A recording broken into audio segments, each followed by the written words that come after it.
Choice Pre-Owned Auto Sales Game of the Week. Direct Choice Pre-Owned Auto Sales, conveniently located at 4631 Robert C. Byrd Drive in Beckley, West Virginia. Direct Choice Pre-Owned Auto Sales, a proud supporter of our student athletes. And now, your Cucumber and Company pregame show, followed by play-by-play analysis with Chad McCune.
Good evening, everyone. Welcome to the Midland Trail Sports Network as we're coming to you live from Lindside, West Virginia. as your Midland Trail Patriots are taking on the James Monroe Mavericks here in Week 8 of the 2025 high school football season. With me tonight, as always, Chad McCune. I'm Justin Harrison. We'll be bringing you all the action tonight via audio, like your traditional radio broadcast. We will have the camera on the scoreboard throughout the night. That way we don't have to update the scoreboard as it goes, and it'll be more accurate. So we were about 12 minutes from kickoff. Both teams coming in at 5-1. Midland Trail sitting at number 8 in the AA playoff standings, and James Monroe is sitting at number 10. Should be, on paper, it looks like it should be a pretty good matchup tonight. Yeah, these guys, it's always been a battle against James Monroe, and you said it's been since 2000 since Trail has won in this series, and this should it's been a little lopsided past few years, and this is Trail's best chance to compete with these guys, and they've got a decent amount of firepower, mostly through the air it seems like, but trying to figure out if they may have some injuries, James Monroe, but Trail with a little bit of injuries, but a lot healthier than they were a few weeks ago, so that week off hopefully helped them get healed up too to come into this big clash with James Monroe tonight. Yeah, James Monroe leads the all-time series 10-4. Midland Trail won the first 3 matchups in the series, but overall James Monroe has won 7 in a row. Like I said, Midland Trail's last win against James Monroe was back in 2000. And a lot of the games in the past few years have been lopsided. There was a game, I believe it was 4 years ago we were down here. It was 21-7, one of the closer ones, but like I said, Midland Trail benefit. They've played a lot of teams early on in the last couple of weeks that had the benefit of the bye before them. This week they got the big win against Nicholas County, which sometimes can be a hangover in one of those wins, but that kind of goes away a little bit when you got that bye. Yeah, you hope that gave them some juice going into that week off with that exciting Nicholas County win, and hopefully they don't relive that too much, but they can look ahead and know that they've got this game that's looming big tonight. So this would go a long way as far as you even mentioned that this could be the difference in locking in a home field first-round playoff game at this point. Big playoff implications for both teams. I think from here on out, Midland Trail has the easier schedule versus James Monroe. James Monroe's schedule gets pretty tough over the last 3 weeks. So this is he said this could, James Monroe doesn't get this one, and they could be looking at maybe falling out of it just with their schedule. They have to play Greenbrier East and Tug Valley. Tug Valley is a single A school, but they are ranked number 2 in the state. So I think in reality it may be a bigger game for James Monroe than it is Midland Trail. Midland Trail game, a little bit. It was a little bit light at the beginning, got a little harder right in the middle, and it kind of lightens up. You helped yourself a huge amount with the Nicholas County win because that was a AAA win. Not that you've got a bunch of bonus points from, you got a couple, and you don't know how Nicholas will do down the stretch, but that was big, and then you still got a chance for a couple more you've got 2 more AAA potential with Lincoln and Liberty coming up. I thought we decided they were okay. All right, so it's you just have the Lincoln County as a AAA potential. Yeah, you come. For Midland Trail, you come out of here with a win. You feel I don't know. You're high stepping. Yeah, you're high stepping it. Thanks for having us. Going back to your last 3 games of the year, and 2 of them were at home, and the one alone away game is at Greenbrier West, which in the past has been a lot more difficult. But West a little banged up this year, having a tough season. So. Yeah, and that's one of your bigger rivalry games, so you can't, you don't want to overlook it, but you got to think on paper you look better than West, and them being a single A, you're not going to get a lot of points from them, but you got to take care of business against them. But yeah, on paper you're probably, it's not spreads theoretically in high school, but on paper you're probably the favorite in your last 3 games. You got Liberty coming in next week, who they're going to be missing a couple star players who they had a fight last week against Shady Springs, so they have to sit out their next game.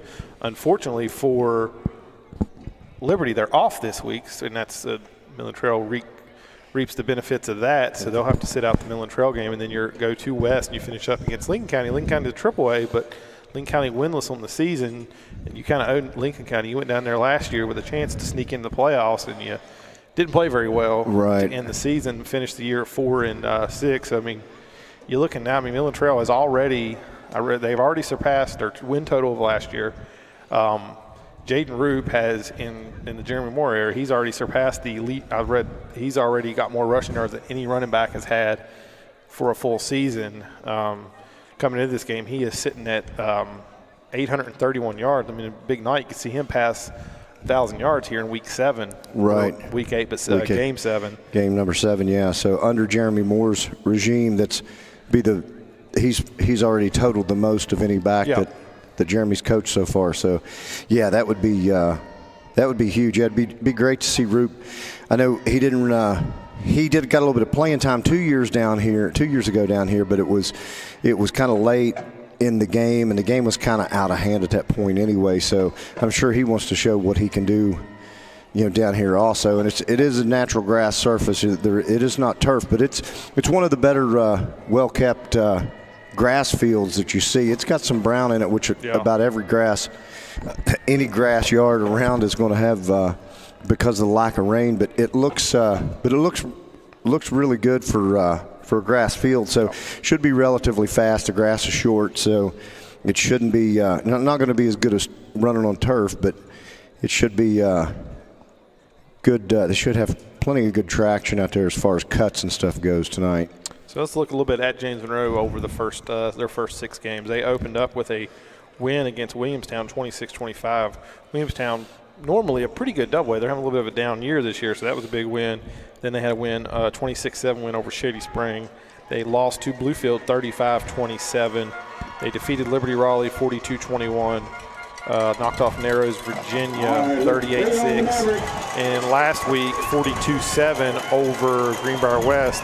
Coming into the game, they like to throw the ball. I mean, their quarterback's one of the leading passers in the area. Ryan Mann coming in 64 for 101 with 1,202 yards, 15 touchdowns, and only 3 interceptions. They're at about 60% rate and about 225 yards a game. But he also can run it. He ran it 56 times for 275 yards and 4 touchdowns.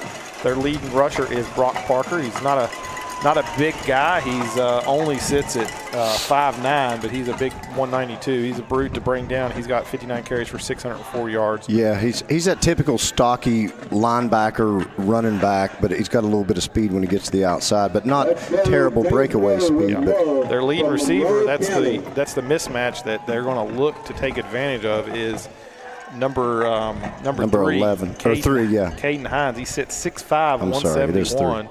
He's got 20 receptions for 410 yards. That's about almost 21 yards a catch for 5 touchdowns. And we heard he got a little banged up last week at West. He is dressed tonight. We'll see how he moves around. Don't see it. Said he hurt his ankle, but it doesn't look very taped up. No, he looks pretty normal. I was thinking he was wearing 11 the other night when I was watching some highlights, but yeah, he is number 3. He's the go-to. He's only a junior. He is actually signed to play baseball at WVU.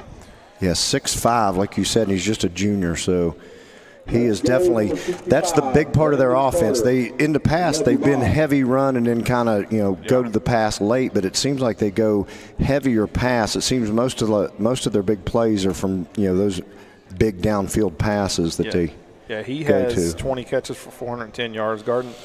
Gardenier has 13 catches for 269 and 3 touchdowns, and Weichel 13 catches for 237 and 3 touchdowns. So they spread it around a little bit.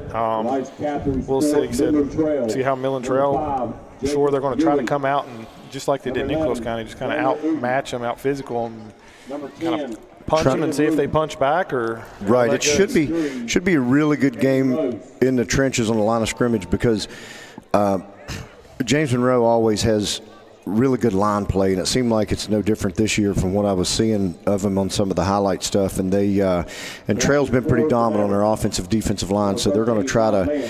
I think the one thing Trail could try to do is get some pressure with Uten and company from the ends, and then maybe just straight up the middle at man and try to get on him before he can get anything deep, and maybe force him into a short, quicker passing game, and maybe Trail can cover those receivers a little bit better and keep those guys in front of him. Because if they let these guys behind him, especially number 3, he's going to be a tough matchup all night. So, we appreciate everybody tuning in here on the Midland Trail Sports Network. I know it's not ideal circumstances. We was out of our control. We appreciate those that decided not to pay the $8, or maybe they did, or maybe they're just because I'd rather pay $8 than listen to us. So well, they might be paying the $8 watching, but then listening to us with another streaming device, and that's hardcore. But if they're able to do it, that would be pretty sweet. So we applaud those. But yeah, everybody that's tuning in out at midfield now for the coin toss. Midland Trail has elected. Anytime they've won it all year, they've deferred. We'll see.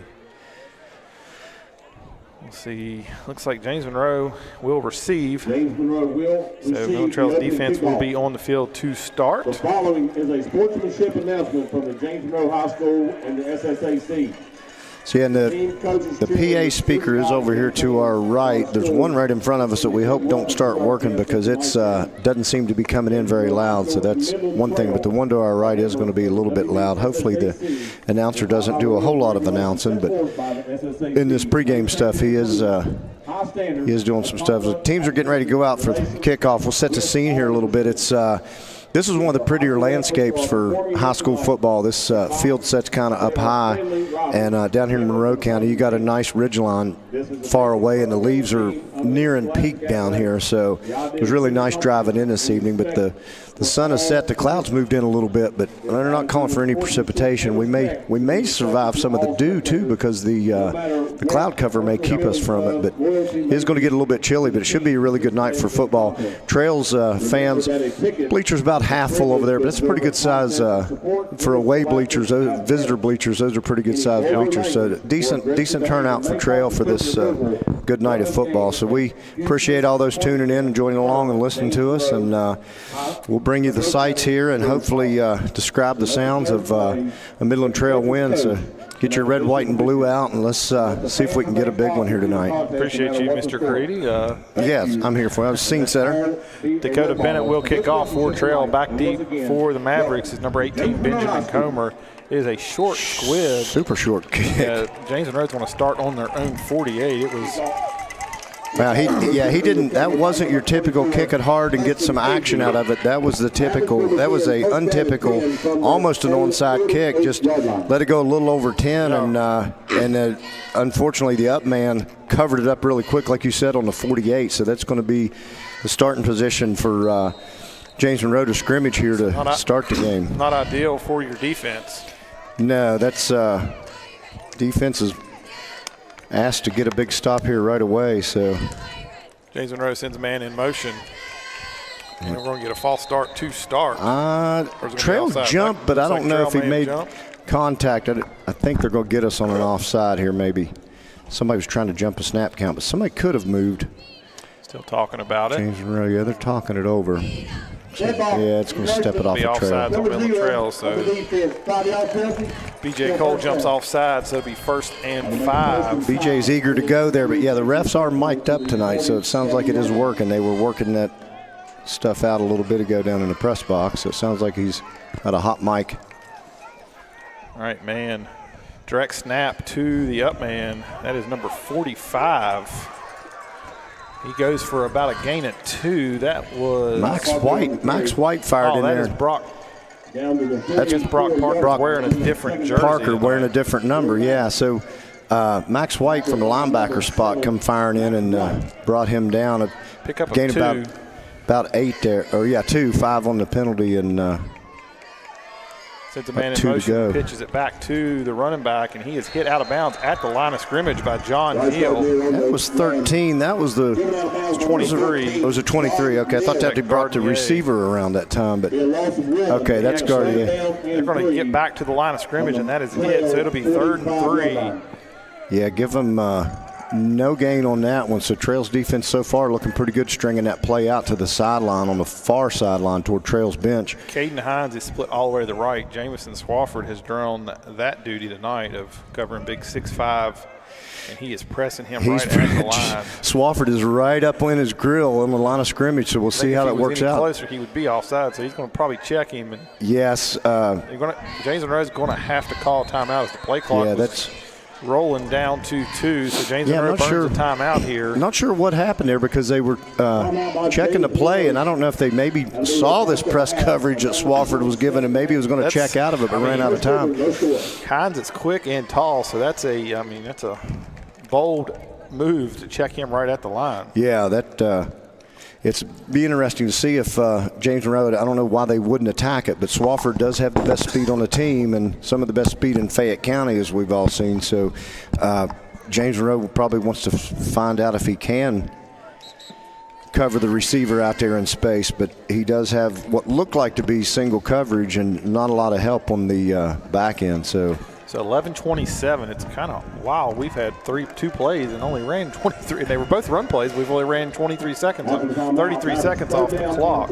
Yeah, aided by that penalty, they've got it to Trail's 45-yard line. They need the 42 for the first down. They got three receivers to the right, lone man to the left. Brock Parker, the lone running back. Man dropping back to pass. He's got time. He's rolling to his right. He's cutting back, and he's going to be brought down for a sack by Gage Johnson for a loss of about 3. Gage Johnson and Max White had him sealed off at the top, but Xander Uten, of course, was in the backfield with him, who circled around and started pushing him forward. Man was looking for his man, number 3, downfield, but Swofford was with him pretty well, and he had his hand up. He was wanting Caden Hines had his hand up wanting the ball, but Swofford was kind of step-for-step stride with him. So this is the time that we will be happy to see the ball in Caden Hines' hands because he is the punter. He's a punter, yeah. So he boots it. It's short and high, and Trail's going to watch it bounce. It's going to bounce inside the 20. It rolls at about the 16-yard line. So Midland Trail will start on their own 16, but after the little squib kick only went about 10 yards. The defense was backed up right at midfield with starting position, and they came up with the 3-and-out. Even had the 5-yard false or offsides to start. Right. So really, all in all, I mean, it wasn't a great looking punt. You almost thought you were going to get better field position, but it did get a decent hop and a roll there. But 16-yard line. You remember 2 years ago, Trail really fought the field position battle down here. They would punt them and they would pin them deep. And they were behind the chains the whole time, and the field position just really hurt Trail that year. Dickerson hands it off to Roop. He hit about the line of scrimmage. He falls forward for maybe a yard. Yeah, didn't get a very good block there at the initial contact. They were kind of in the backfield waiting for Roop. So you got to think they're going to probably press to make Race try to beat him with his arm as much as just trying to shut Roop down on that run game, because they know with him coming in at 800 and some yards, they're not going to be. They're being a proud defense. They want to try to snuff that out early. They're going to mark him down at the line of scrimmage, so no gain there for Roop. And they go back to Roop. He tries to get the outside, and he's going to get back to the line of scrimmage again. So Roop, 2 carries, no yards. That's going to set up a 3rd and 10 for Midland Trail. They're going to give him 16. Going to give him about a half a yard loss there, it looks like. So at the 16-yard line. Down at the 16, so I guess the line to gain was at 17. They tried to go over that right side twice, and not much penetration, or too much penetration. Too much. Defensive line. Yeah, it's like they saw something. They knew he was coming right with it. So Midland Trail going to send trips to the left. Aiden Foster, lone receiver to the right with the man coverage. It's going to be man coverage all around. Quick screen out to Roop. He's looking for some blocks. Oh, that's Johns actually. Yep, it's Johns, and he gets about 3 yards, but we get a penalty, and that's usually in the area of hold. Yeah, I think one of your receivers may have had a hold that was trying to get him sprung free. I think that was Swofford out there. That was that kind of swing play to the receiver, and then has 2 other receivers trying to block for him to get him an alley to run through, and it just never really opened up. Holding. Number 12 of the offense. So the holding was on Foster. Swofford that time, 12, yeah. So, yeah, Swofford was just trying to buy him a couple of seconds to get John sprung loose, and it didn't really, the hold probably didn't really matter because he couldn't get loose from the other defender anyway. So Trail's going to be forced to punt here. They'll go Dakota Bennett on to punt, and Jason Rose should get decent field position here. Oh, goodness. The punt is blocked.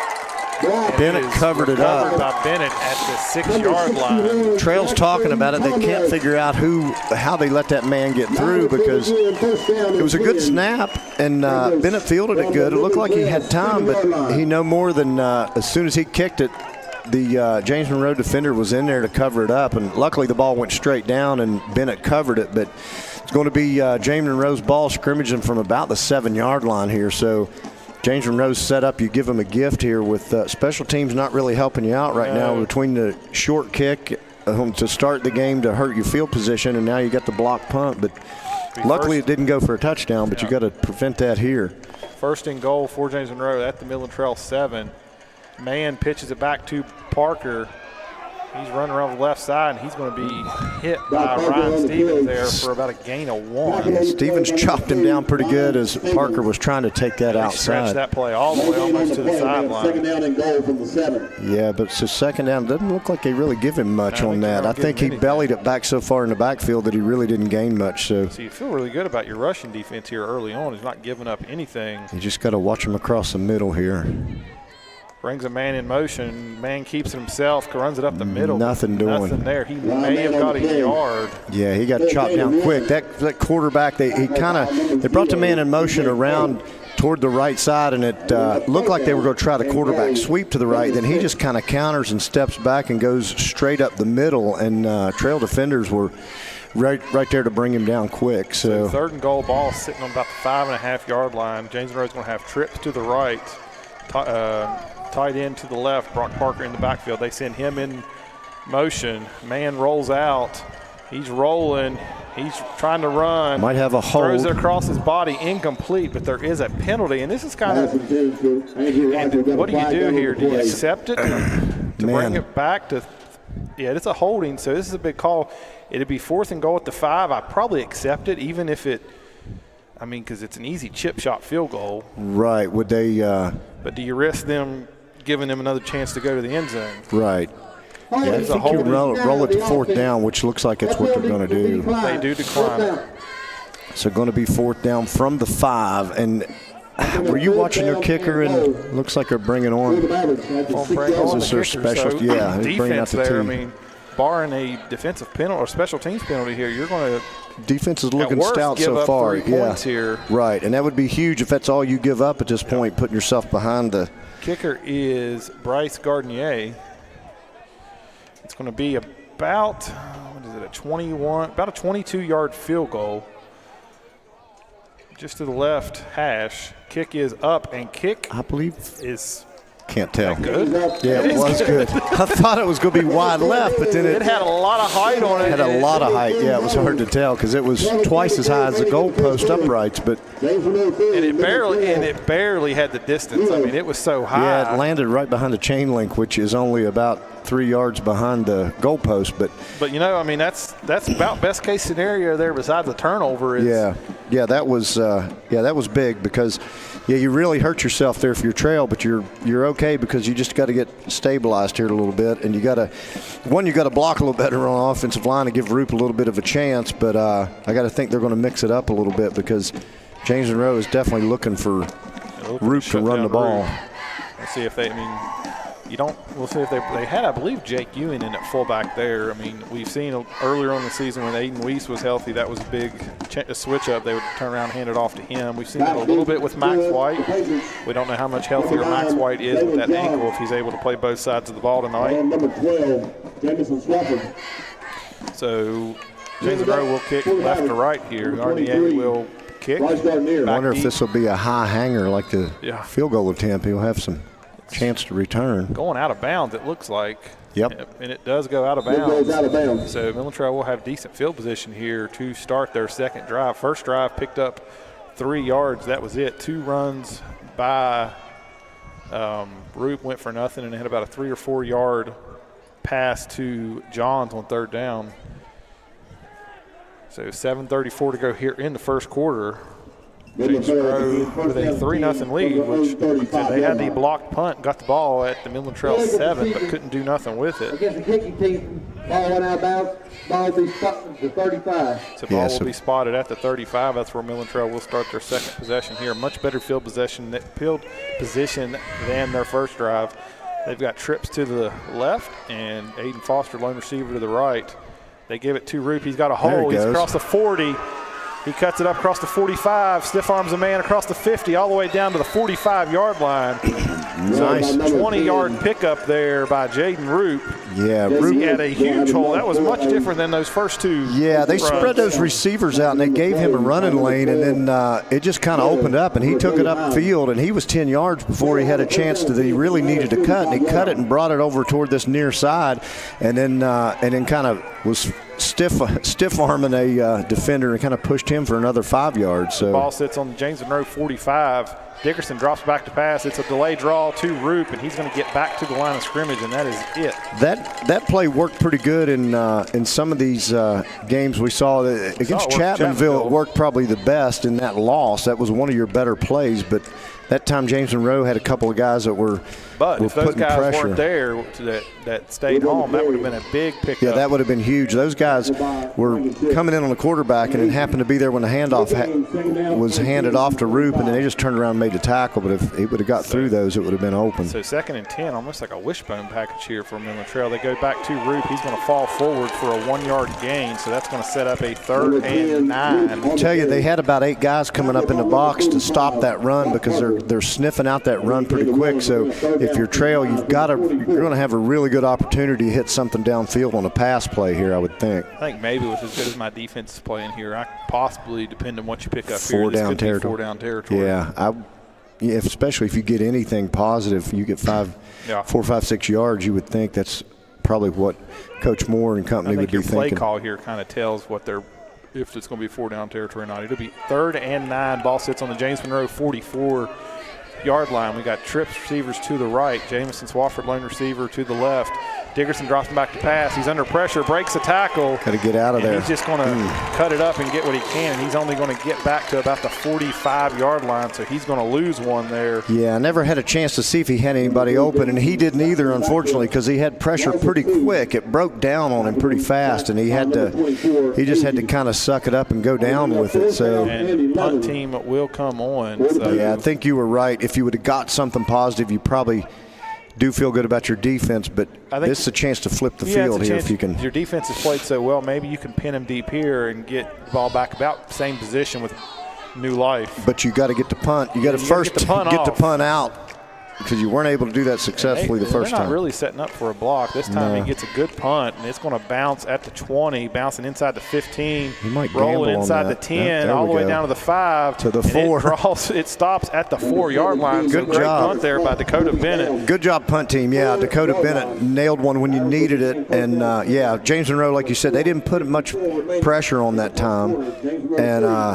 And I don't think sometimes you worry, even if they don't put pressure, they affect the punt by blocking one earlier or putting pressure on one earlier. But that time, Dakota just went ahead and raised up and punted it like he normally would. It kept it pretty low. It hit about the 20 and rolled about 16 yards down to the 4. So this would be a big time for your defense to get another one of those stops. Like I said, they've yet to give up a first down. Like I said, you may set your offense to get good field position with new life if you can get off the field here. Man, looking to be run, brought down for a loss at about the 3-yard line. Shoved back into the end zone, but they're going to give him forward progress. Down to about, I guess, 0 progress, but line of scrimmage. He lost a yard. Okay. So Mann just took a direct snap, trying to took it up, trying to just pick up some yards, some breathing room. Right, took it out of the shotgun, and then it's. They'll actually lose 2 there. So the ball is sitting on the 2-yard line, James Monroe's own 2-yard line, 2nd and 12. He's got a running back to his right and 2 receivers each side. Man dropping back to pass. He throws it deep. And Brody Jones picks it off with nice the club. Job. He does have the hand wrap like you mentioned earlier. He's got a hand injury, and he does have a big club on that right hand. One hand. And it's funny, Charlie came up here. I said, it'd be pretty amazing if he comes out with an interception. Third drive of the game, he gets the interception. Yeah, there. They dropped it right in the bucket. He did a good job to pull it in. Like you said, he's basically got a hand and a half, and he pulled that thing in. So that was a great job. I mean, not only did you get the stop and flip the field, you got the turnover, and now you're set up you're going to scrimmage from the 39-yard, James Monroe's 39-yard line, trail in all clad white uniforms tonight, ready to strike. Hands it off to Roop. He cuts it up across the 35-30, down to the 25-yard line. A 14-yard pickup there on first down. That's a way. Yeah, the offensive line that time gave him a good crease, and then Roop just doing what he does, running hard and powerful, and he looks determined. So at the 26-yard line. Hands it off to Roop. He cuts it up. He's down to about the 22-yard line, 23-yard line, so give him 3. I'd probably give him 4. Okay, Okay, 3. You're right. Well, I gave him second down and 7. Yeah, I gave him an extra yard on that previous one, so I'll take it away. All right. Well, it'll balance. It'll even out, I guess. You're just happy that I'm doing stats. Yeah, that's so sweet. So 2nd and 7 for Midland Trail. Ball sits on the James Monroe 23-yard line. 3:35 to go. They give it to Jake Ewing. He falls forward to about the 20. Number 5. Yeah, We'll see where they mark it. The far side guy's got him at the 21. Near side got him at the 20. So I'm going to go with the near side guy. Yeah, Ewing just kind of with the handoff over the guard tackle there, that right side, and they got a good surge and a push. So that was going to bring up a 3rd and medium. So, and you're obviously in four down territory here because you're on the 20-yard line right now. So 3rd and 4 from the 20-yard line. Got trips to the left. It goes back to Roop. Roop cuts it up. He's going to fall forward. He's going to get positive yards to about the 18. So that's going to set up a 4th and 2 for Midland Trail. Yeah, Ryan Mann kind of shot through there that time and tripped up Roop before he could get going too quick. But, yeah, you see if you can pick up this 3 yards. This would be huge to keep the chains moving. I mean, nonetheless, if you turn it over on downs, you really aren't hurting too bad. But, man, you hate to squander this good field position because your defense has played first 3 possessions. They have been huge. You'd like to pay it off and thank them for their efforts here with putting 6 on the board. Mavericks crowd making some bleacher rattling noise. Looks like Trail's going to take a timeout. Coach Moore, so they take a timeout with 2:20 to go here in the first quarter. It'll be 4th, and it's a long 2. I mean, it's about 2.5 when we come back. They came out with split receivers to both sides, and Roop in the backfield. Looked like they may have gone to Roop. I don't know if Coach Moore saw something there that he didn't like, or maybe something that he likes that he wants to change the play to. Like I said, your defense has, through 3 possessions, they haven't given up a first down. I believe, honestly, yards would probably be negative. Right. They've actually, pushed them back more than they've had positive yardage, I think, overall. Their biggest play was the penalty. Right, yeah. So, on that first drive. So, yeah, if you're Trail, you feel good about your defense, but you don't want to get in one of these grinded outs where your defense is trying to hold on and everything breaks loose all of a sudden. You want to try to take advantage and, like you said, pay it off and get this offense a little bit of a reward and let the defense play from a lead here. So Midland Trail comes out basically same formation. They got 2 receivers to each side. Roop to the left of Dickerson. Be 4th and 2. Dickerson dropping back to pass.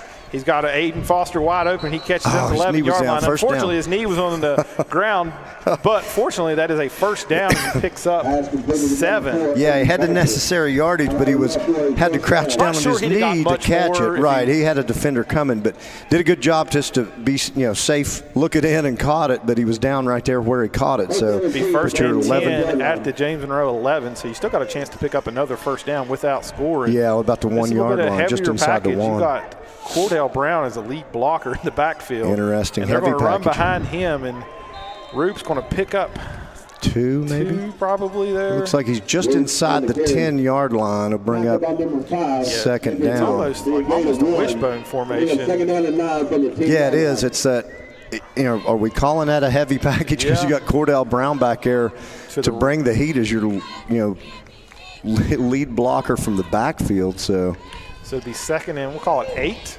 from about the 9.5-yard line. We're going to go 3 receivers to the left, Aiden Foster to the right, Roop in the backfield with Dickerson. Dickerson dropping back to pass. He throws it over to Swafford, looks for a block.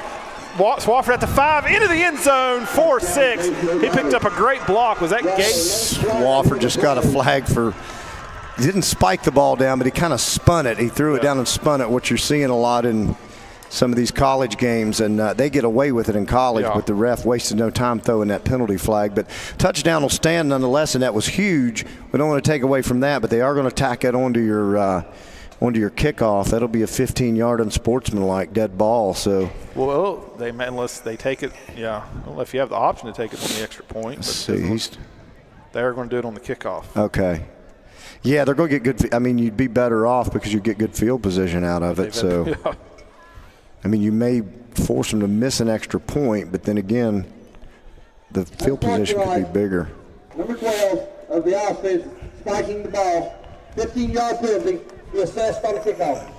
Spike, I mean, as much as you see some, but Spike's really, I mean, And he really didn't spike it. He just kind of threw it down hard, but he kind of spun it at the same time, and it was like, yeah, it was in celebratory fashion. So he knows he can't do that, but I think there was a lot of there's going to be a lot of angst because you've been waiting to beat these guys and you want to score. Extra point is up and good, right down the middle, over the top of the roof of the field house. 7-0 or 7-3 with 1:15 to go.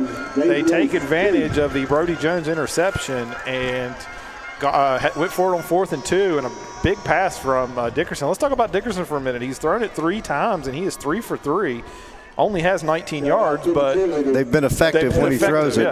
Yeah, and his receivers are helping him out. And Swafford, I'll tell you, he caught that pass, and you could tell from 5-yard line he was going to score because they had a little bit of an alleyway. Even though the defenders were coming, he's kind of slippery and wiggly, and he figures out a way to get in there, and he made it in by a couple of yards. So that was good to see Trail pay that off. Like you said, you had to convert on the big 4th down, and Aiden Foster looked at one in, caught it, and set him up, and then they took advantage of the turnover that Jones set him up with on that interception. So, yeah, you got to if you're James Monroe, you wonder about their mindset. They've had a really good season so far, just with that one loss coming in. They've heard about Trail.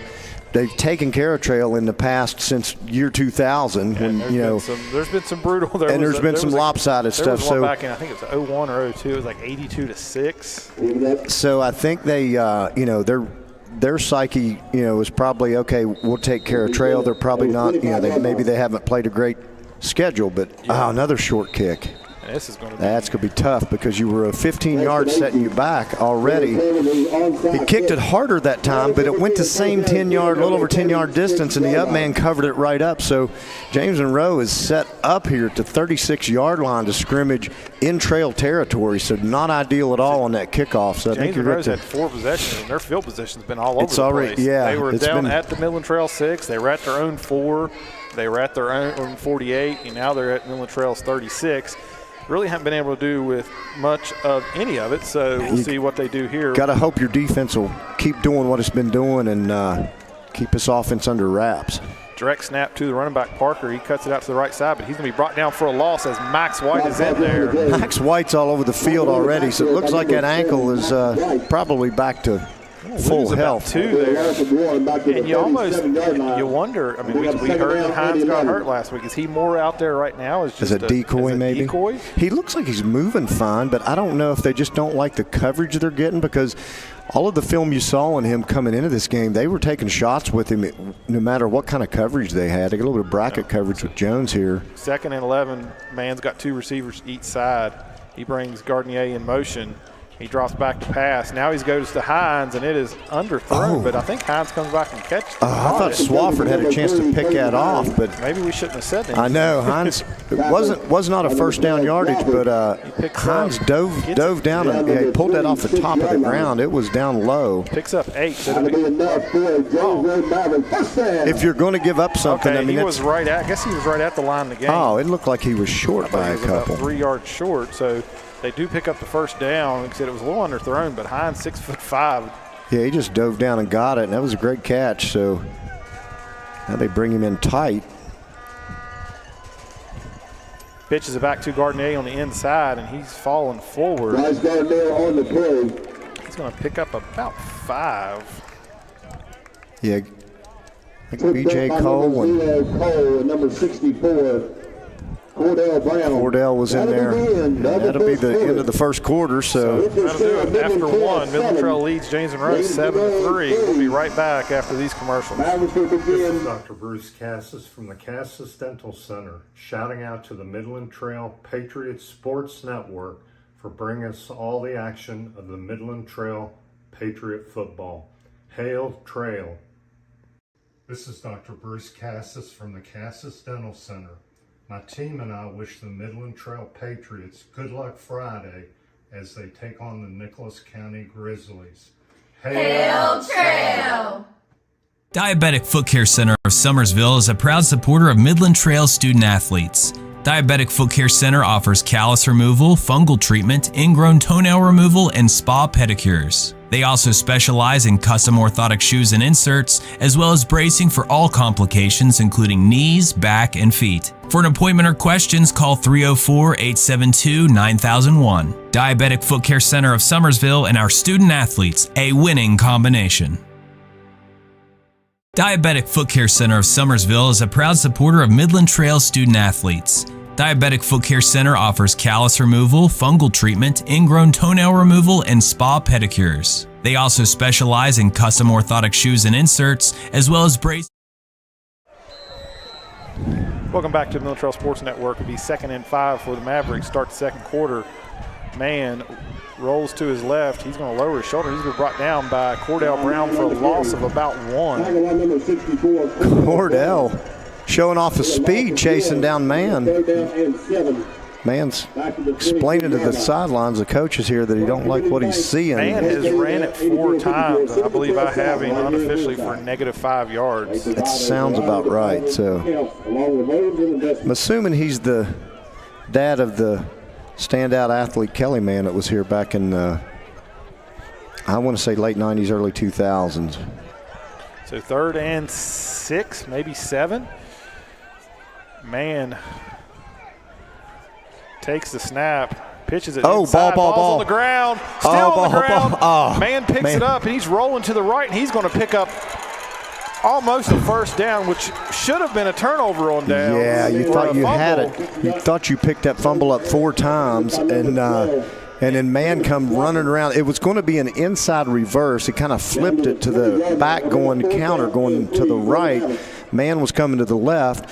And when he saw what was happening, he circled back around, and trail defenders were all over the ball, and it was like a bar of soap squibbing down the field. Well, it's almost like when you got those kickoffs that they kind of muff. Everybody gets drawn to that one place. Right, and then it ends up 5 yards away, and then Man just come and swooped it up and looked like he was maybe going to have enough for a first down. I'm not sure who cut him down there. That was a big – because he was going to have the first down, maybe a touchdown. Yeah, somebody did a good job to keep him contained. I don't know what the refs are talking about. There's no play clock on currently, so I'm not sure what's going on. The play clock went dead. So it's going to be about 4th and 3. Ball sitting on the 19. It looks like they need the 16, I think, for the first down. Coach Moore is taking this opportunity when the ref came over to talk about the play clock, I think, to tell them something about the spot that he didn't like. But they're going to signal ready for play, but now we're going to have a timeout, James Monroe. Timeout. Yeah, there was a lot of noise from that Midland Trail sideline from the fans and the players. I'm not sure what it was. I don't know if it was a spot. I don't know if they felt like I don't think he would have fumbled and turned it over. Unless that's what it was. I don't know. I didn't see that, but he got cut. Upended pretty hard. He got upended and came down kind of on the ball and on his upper body when he hit what I thought he landed out of bounds, but maybe he did land inbounds and maybe he was losing the ball somewhere around there. But there was some flurry of activity from mainly the sidelines, like you said, in the crowd. But we'll see what comes of that, because like I said, that was going to be at worst maybe it looked like going to be about a 4th and 15 with that ball on the ground back there rolling around. Right, if they would have went dead there. Yeah, if they would have recovered it, Trail would have been set up just shy of the 30-yard line and ready to take another turnover, but instead, Man picks it up. He only picked up about 4 yards, maybe 3. The pony's on the bleachers down here. So this is little Sebastian down there. This is homecoming, right? Is that what we understand? No, it's not homecoming. Oh, it's not. There's just horses here. It's horses. It's Maverick night. So they are back out of the timeout, 4th and 3. Man brings his man in motion. Man's going to keep himself up the middle. He's going to be stopped at the line of scrimmage. That is going to be a turnover on downs. Ball back to Midland Trail. Ball don't lie. How many times? Maybe something did happen over there that Trail should have had. But yeah, Trail's defense just stuffed that middle, and Man is trying to pick an alley to run through, and they've got every gap covered. And he looked like he was maybe going to move forward, squirt to the right, and get loose, but then nothing doing. He got hit by 2 more Trail defenders. So that defense is flying around early and putting some contact on that quarterback. So man's feeling it. Like you said, he's not really found any positive yardage yet. His run yet. was that fumble right there recovery. So Midland Trail will have the ball at their own about 17-yard line. He hands it off to Roop, and he breaks it to the outside. He's going to pick up about 2. So initially he was hit behind the line. Yeah, he got hit, and it kind of slowed him down. It was hard for him to be – it was like he was a little bit slow getting started that time, but couldn't quite find a place to run. But they're going to spot it at the 21, so it'd be 2nd and 8 for Midland Trail, 10-19. Be ideal right now to maybe have a nice long drive, take some time off that clock. You'd love to, you'd love to have a long drive and milk the clock down as far as you can and end it with a touchdown in the end zone. That would be. Dickerson drops back to pass. He's going to roll out. He's got running room if he wants to take it, and he is. He's up over the 22. He's going to be pushed out of bounds about the 26-yard line. Smart play by Dickerson. They're actually going to get him all the way out to the 27. Yeah, he got a few extra when he cut it up right there at the end because the defender, I think he misjudged how quick Race was there. So that's going to set up a 3rd and 2. I think Race bought himself about 4 yards with that pump fake because he has been known to throw it a few times. And I don't know, those defenders kind of held their ground thinking, okay, we got to cover up our receivers. And he kind of pump faked it a couple times and then finally cut it up at the very end and got himself a couple more. So he's 3rd and short. Has been real successful with those quick little screen passes out to the receivers. Dickerson is going to hand it off to Roop, and Roop's got the first down across the 30, brought down at the 35. So Roop's going to pick up about 8 there. He only needed 2, and that continues this drive. The other thing that's been successful on 3rd down a lot this season has been handed off to Roop, and that time it worked well for 8. So they're starting to find something up the middle with Roop, which is a little bit surprising for a James Monroe defense. They don't necessarily have quite the size that we've seen as far as from their linebackers go. Yeah. They do have, some decent sized defensive linemen, but their linebackers look like, Trail, we talked about how physical Trail's offensive line has been, and when they're getting out on those linebackers, they're creating some running lanes now for Roop to get loose. They bring Johns in motion. They fake it to Johns, give it to Roop. He cuts it up. He's across the 40. 45, out to the 50, runs over a man. Running over people. All the way down to the 47-yard line is Jaden Roop. Wow, powerful run by Roop that time. Picks up 18 yards. Yeah. They faked the sweep to Johns and then little inside handoff to Roop, and he picks up 18 all the way across to James Monroe territory. Ball sits at the James Monroe 47-yard line. They've got men running on late. They bring Johns back in motion. This time they give it back to Roop. He's lowered in the shoulder down to about the 45. Give him a yard and a half. Yeah, he covered it up pretty quick because he saw the pressure coming. Somebody just took her. That's not Roop. Like Who's Nick on the Workman. ground? Nick's on the ground, took his helmet off kind of in disgust. He's got So we're going to take something a quick going break on, here so. as they tend to the injured Nick Workman with 8:50 to go to be 2nd and about 8 when we come back after this timeout. Midland Trail leads 7-3. Direct Choice Pre-Owned Auto Sales is a proud supporter of all of our area middle school and high school athletics. Direct Choice keeps a huge selection of cars, trucks, and SUVs with some of the best prices in southern West Virginia. Credit problems are no problem. We have several lenders for your financing needs. Direct Choice Pre-Owned Auto Sales, 4631 Robert C. Byrd Drive, Beckley. Or shop 24/7 at directchoicewv.com. Direct Choice Pre-Owned Auto Sales and your student athletics. A winning combination. Direct Choice Pre-Owned Auto Sales is a proud supporter of all of our area middle school and high school athletics. Direct Choice keeps a huge selection. Dangerous and illegal. So talk with your kids, because when you talk, they hear you. Lighthouse Worship Center is a proud sponsor of Midland Trail Middle School and high school football and all of our student athletes. Lighthouse Worship Center, a Bible-based, Bible-believing church where we can learn together, worship together as we do life together with the direction of God. Lighthouse Worship Center. Welcome back to Midland Trail Sports Network. Nick Workman was the injured player on the play. We'll see. I believe they bring Riker Wood in at center for him. Yeah, 2nd down and about 8 for Trail. Quick pass out to Johns. He cuts it up across the 45 to the 40. He's got the first down. He's slung out of bounds. Well, right near the first down. It's going to be close. He needed the 36 and a half. I think they're going to mark him about at the 37. Yeah, he's right at it. Usually this is a territory when he's right at it, they give him a benefit of the doubt and give him a first down. But First down to the 38-yard line. Bring a third down and 2. oh, no, he's short by 2 now. I see the ref step back. Okay. When he got slung around, it looked like he might have had it, but it's hard to tell because he came to the near side, but the chains are on the far side. So, yeah, 3rd and 2. 3rd and 2. You've ball probably to 37 of James Monroe. You can probably just run it here. And yeah, because you probably feel like you're in 4-down territory, but it's get a good block, but you got a new lineman in there. Falls forward. I don't know. No, he's right at it, but he's short by a little bit, it looks like. So if you do that same thing, you should get it. So yeah, I think Trail's not going to mess around. They're just going to line up and go for it again. I think they already predetermined that, but Race is getting a play at the sideline, it looks like. So about a foot short is what the ref's showing. You got 25 seconds. They're going to bring Jake Ewing in the ball game as well. 4th down and about a foot. Scrimmaging from about James Monroe's 38-yard line, just inside of. Need just inside the 37. Bleachers are rattling again by the Maverick fans. At 8. Dickerson set to take the snap. He hands it off to Roop. Roop has. It's going to be close. I think he got it. He fell forward. It's going to depend on the spot. Yeah, it looks like he's got. I think he's got it by about a half a yard. James Monroe's celebrating, but I think he's got it. But they're going to measure it. Yeah. By that spot, I think he's short. I don't like the spot. That you look at that yard marker, it's just shy of the 37, and that ball is spotted. It's almost right at the 37. Yeah, it is close. I think he's going to have it by a nose. Bet you dinner. Oh, is Rick behind?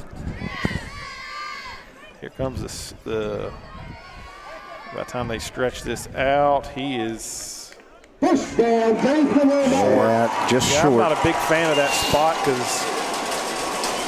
The spot or the play call? The play call. I didn't mind the play right, call. I thought, yeah, because you've been picking that up. So it'd be a turnover on downs.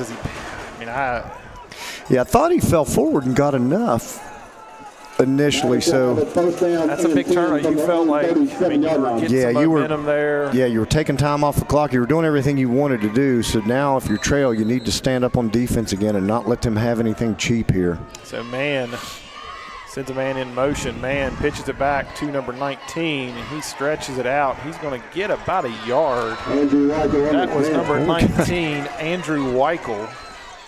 Brody Jones downfield, tangled up with the lineman from James Monroe.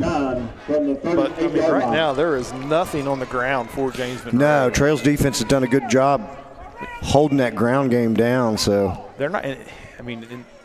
They try up the middle. There's nothing there, so they try to stretch the outside. Nothing's there. I got to think it's just a matter of time before they just give up on it. Take shots. Yeah, I think they would start throwing it more. Man drops back. He's rolling. He's under pressure. He throws it up, and it is caught at the 50, down to the 40, 30, 20, 15, 10, 5 end zone. Garnier from 62 yards.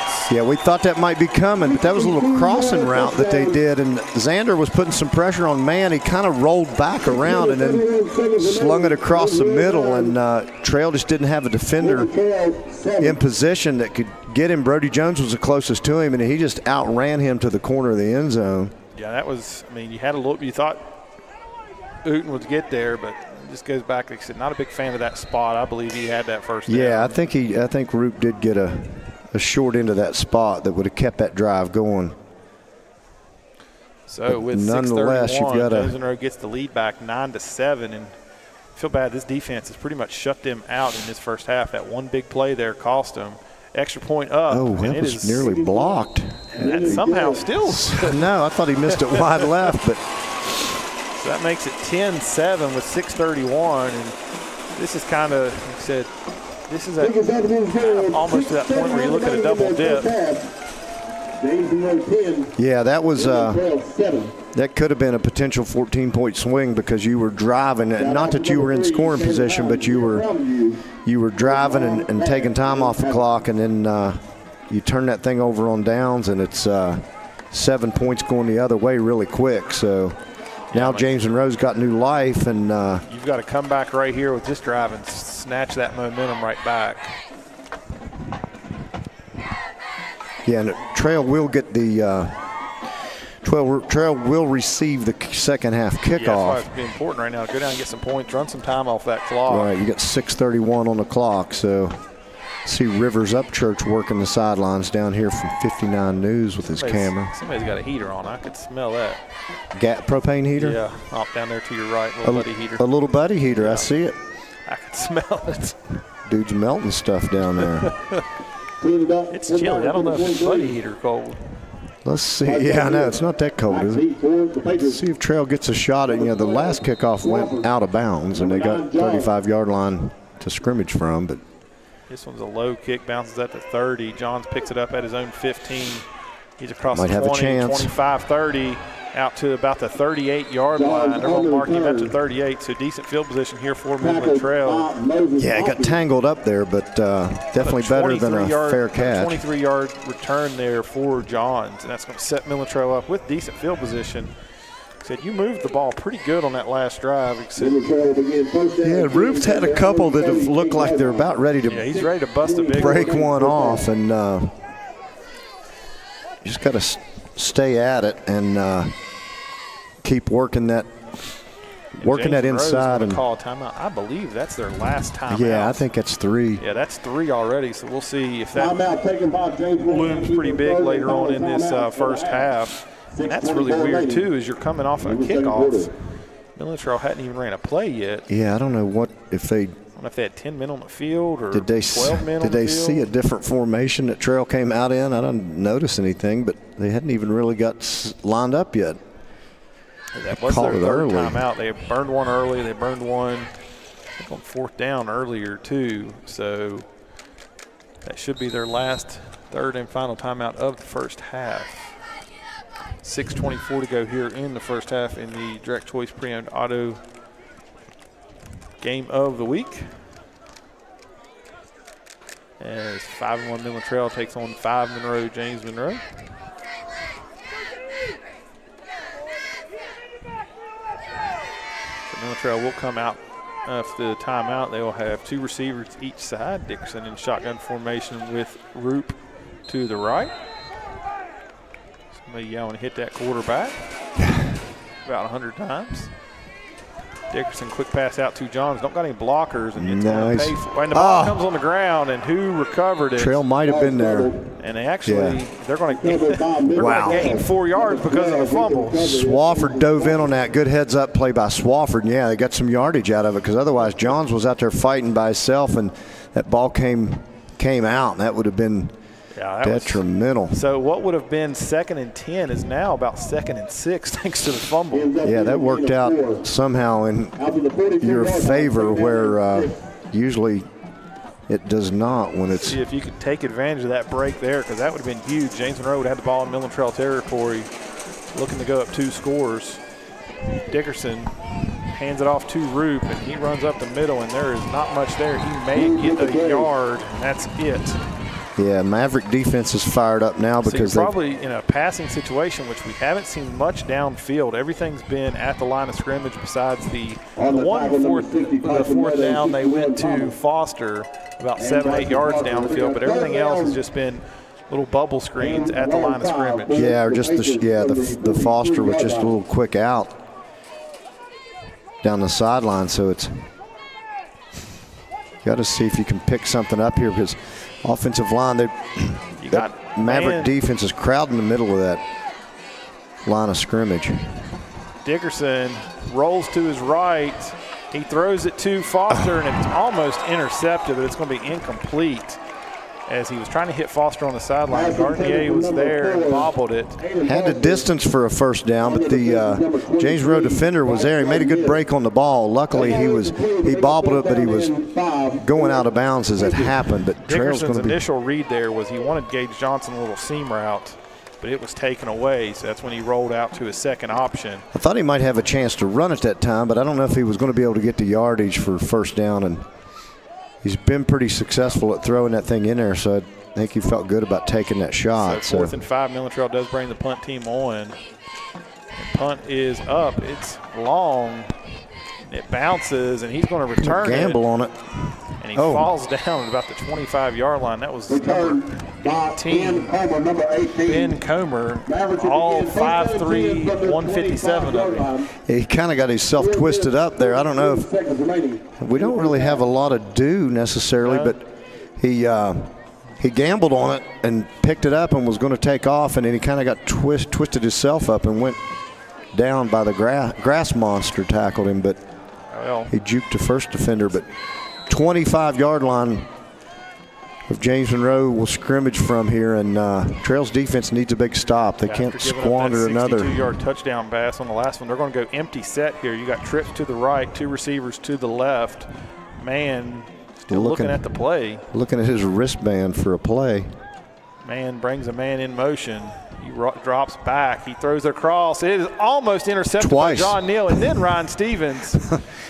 Wow, they got tipped and then re-tipped, and I thought Trail had 3 hands on it, had the best shot at it. Man just kind of fired that one in. He was looking for a little quick in route by his receiver, and Trail's defenders were in position that time. Yeah, Neal was the first one to get hands on it, and then Stevens. They'll bring up 2nd and 10, ball on their own 25. This time they will bring Brock Parker back in the backfield with Mahan.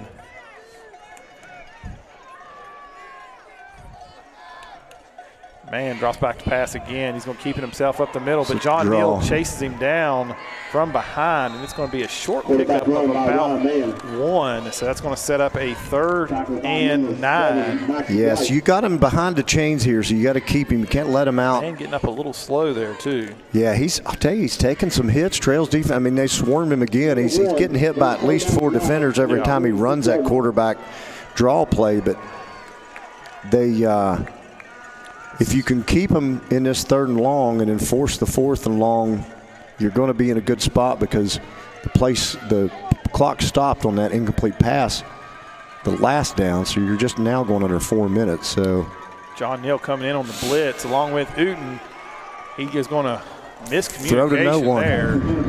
He overthrows the receiver by about 10 yards, so that'll bring on the punt team for James Monroe. Midland Trail defense steps up once again, forces the 3 and out. Yeah, like you said, you had John Neal and John Neal snuck in on that cornerback blitz, and then Uden was kind of coming in another alley from Mann's left side, Trail's defensive right side, and he threw it, and he just basically threw it to nobody, because I think he knew the inevitable was coming. So Mann will be standing at his own 12-yard line. John standing at his own 36.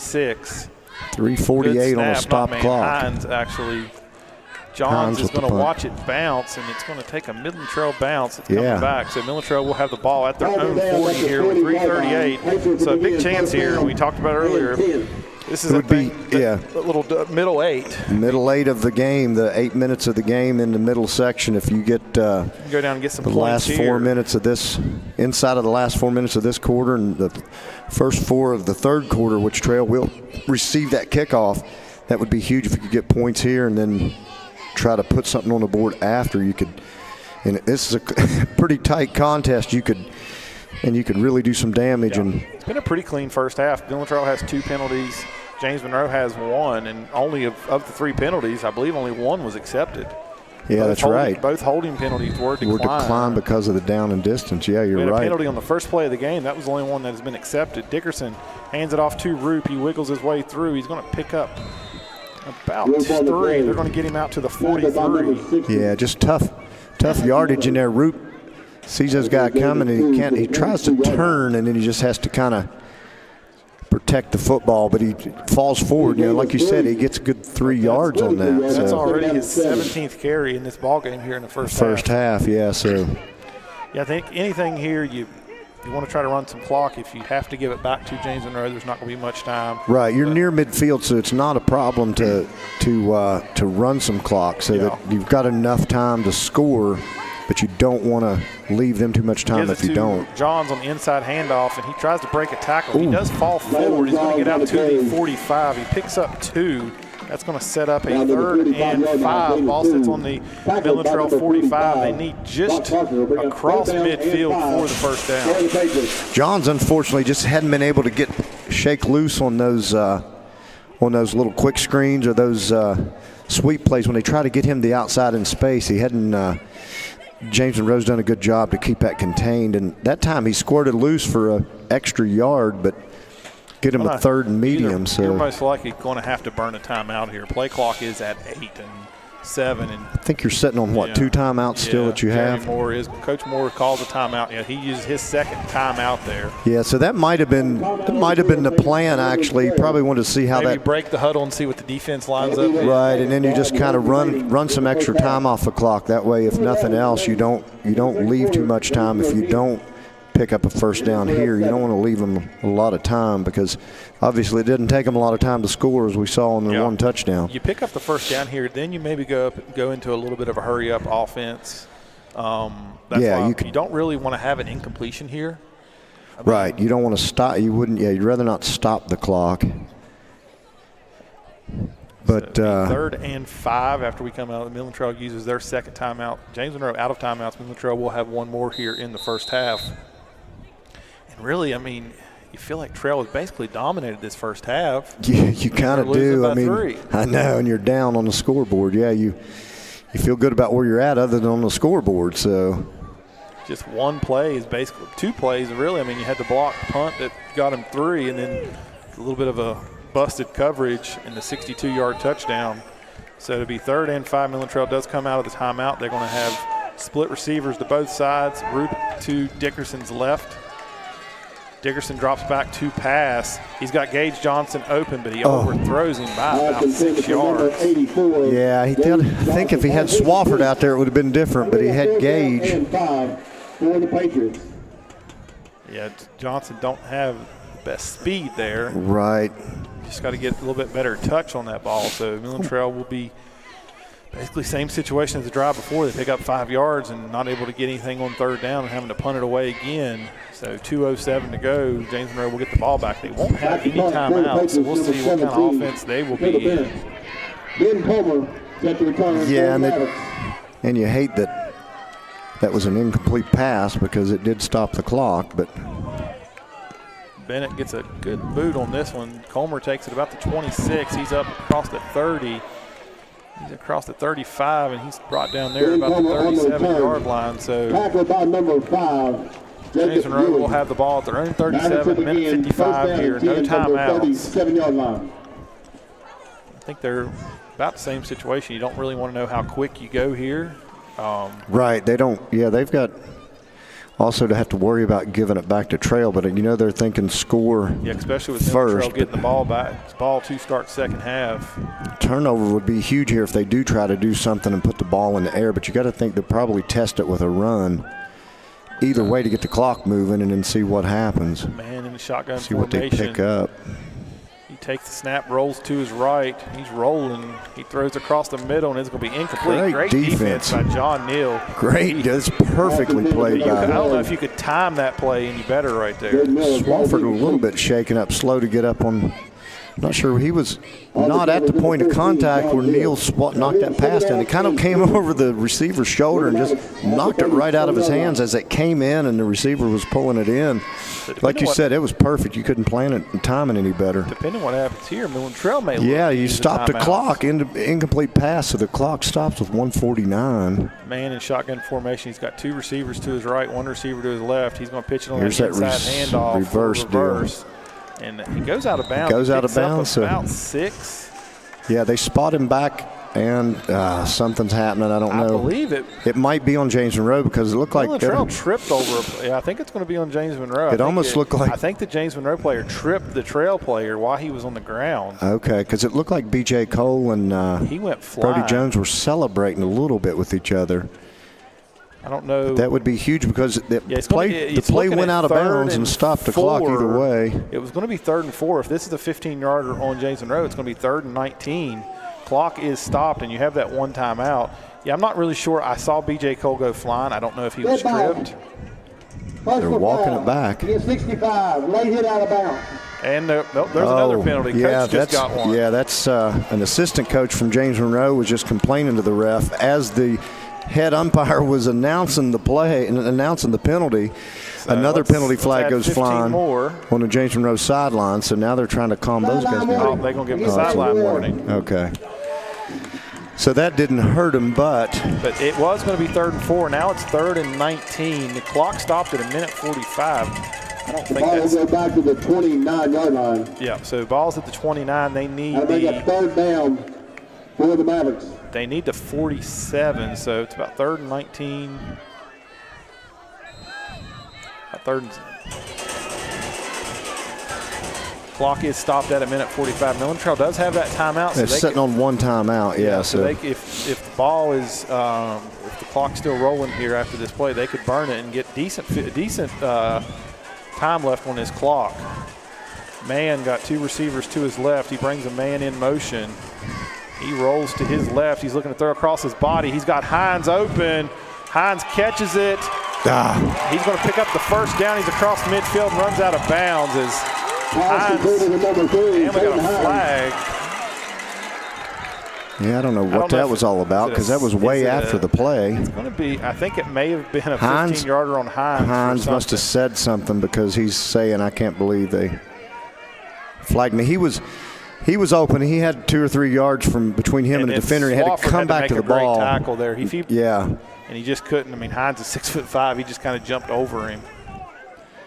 So let's see what we get. Yeah, you had him behind the chains. There's an upset fan over here to the left once he realized this is not on Midland Trail, I believe. Yeah.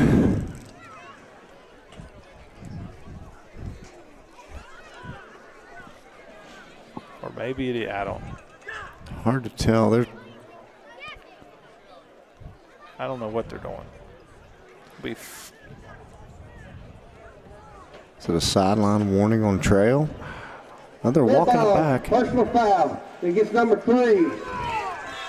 15-yard penalty is still 1st down. So the result of the play is a 1st down because Hines picked it up, and as he went out of bounds, something happened. Maybe he said something obviously because he was on the Midland Trail sideline over there all by himself. But now they back him up 15 from the spot of that foul. So now James Monroe scrimmaging from their own 40-yard line with a 1st and 10 with 1:35.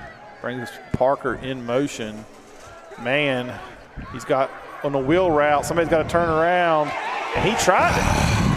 He was trying to turn around. Yeah, I don't know. He was almost caught up. He was caught up in the push from the receiver. Yeah, that was trying to turn around. I mean, yeah, I don't know. I don't know if that's a great call. But yeah, Jet was trying to get. Yeah, they sent. That was number 12, Miller, out on a little wheel route. Covered decently, just didn't turn around, and then when he tried to finally turn around, yeah, and it was almost like Miller kind of ran toward Jet to get pressure, force the contact. Ever since I said it was a pretty clean 1st half, we've had penalties are flying. So 1:30 now. Now James Monroe is at the Trail 45 because of the penalty. James Monroe out of timeouts. Man, now the clock is rolling after the penalty.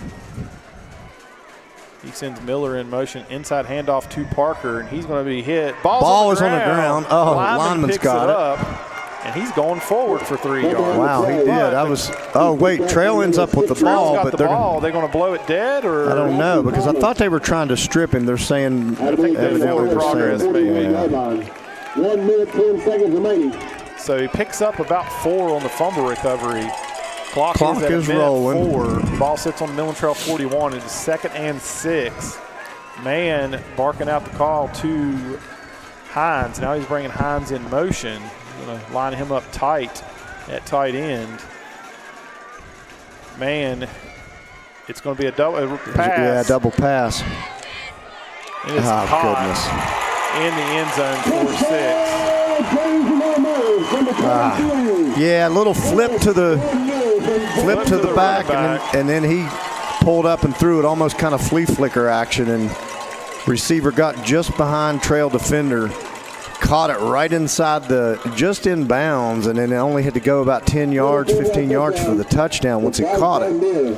So that worked out to exactly the way you did not want it to happen, because with them, they had no timeouts, and you were hoping the clock would just run out on them. But you kept getting penalties, and stopping the clock. Now Gardner just caught the touchdown, and his extra point is up. Every time they almost block it. Yeah, Trail got some good and we got another pressure. penalty. So, I mean, you feel like you have been in control of this first half for the first 20 minutes, and all of a sudden you've kind of let it slip away here with the with a couple of big plays, and then these penalties that. We'll see what this penalty is here. I mean, normally time this is right at the line of scrimmage on the kick.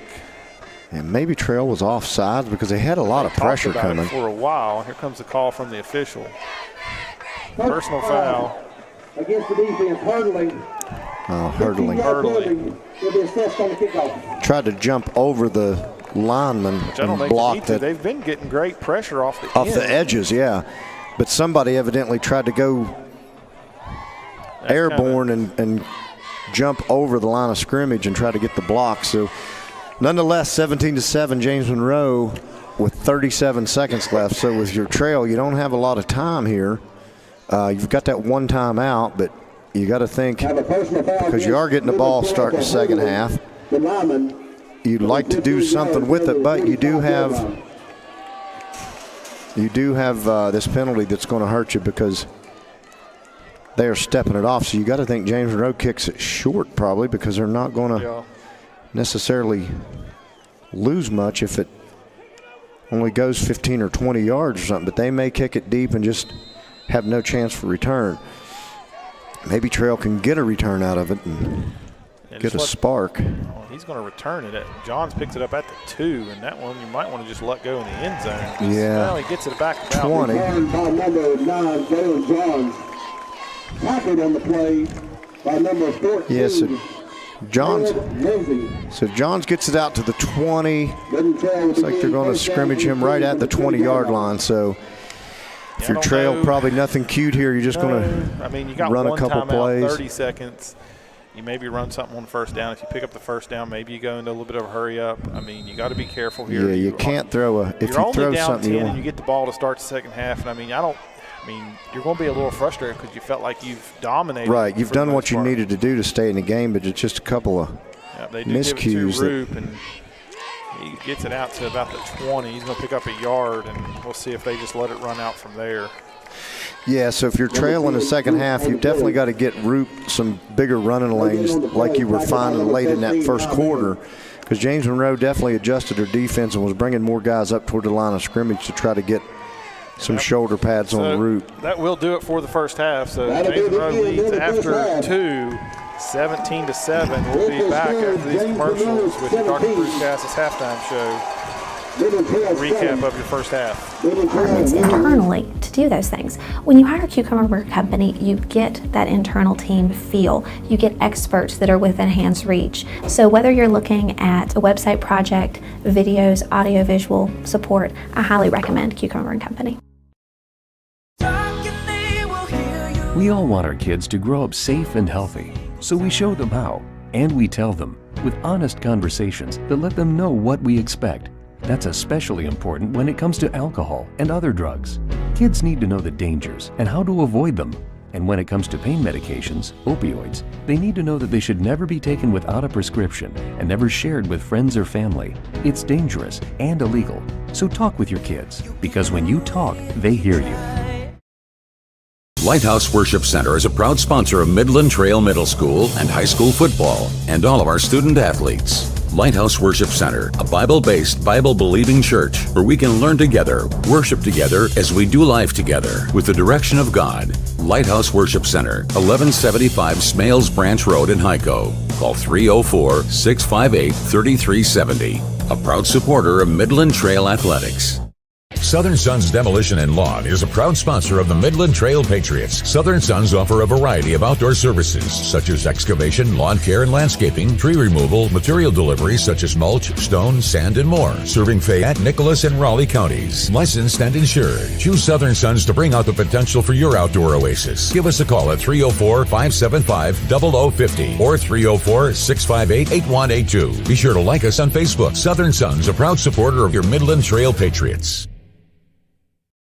Raynell Medical Center proudly offers school-based health and behavior health in many of our area schools. If you or your child needs health care or counseling services, please give us a call for more information. Raynell Medical Center, excellent health care right at home. Direct Choice Pre-Owned Auto Sales is a proud supporter of all of our area middle school and high school athletics. Direct Choice keeps a huge selection of cars, trucks, and SUVs with some of the best prices in southern West Virginia. Credit problems are no problem. We have several lenders for your financing needs. Direct Choice Pre-Owned Auto Sales, 4631 Robert C. Byrd Drive, Beckley. Or shop 24/7 at directchoicewv.com. Direct Choice Pre-Owned Auto Sales and your student athletics. A winning combination. We all make choices about alcohol. Kids make choices whether to drink or not. Bye, Dad. Bye-bye. Remember, I'm going to Alex's party tonight and sleeping over. Have fun. Hey, remind me about that party again? And adults make choices whether to talk about it.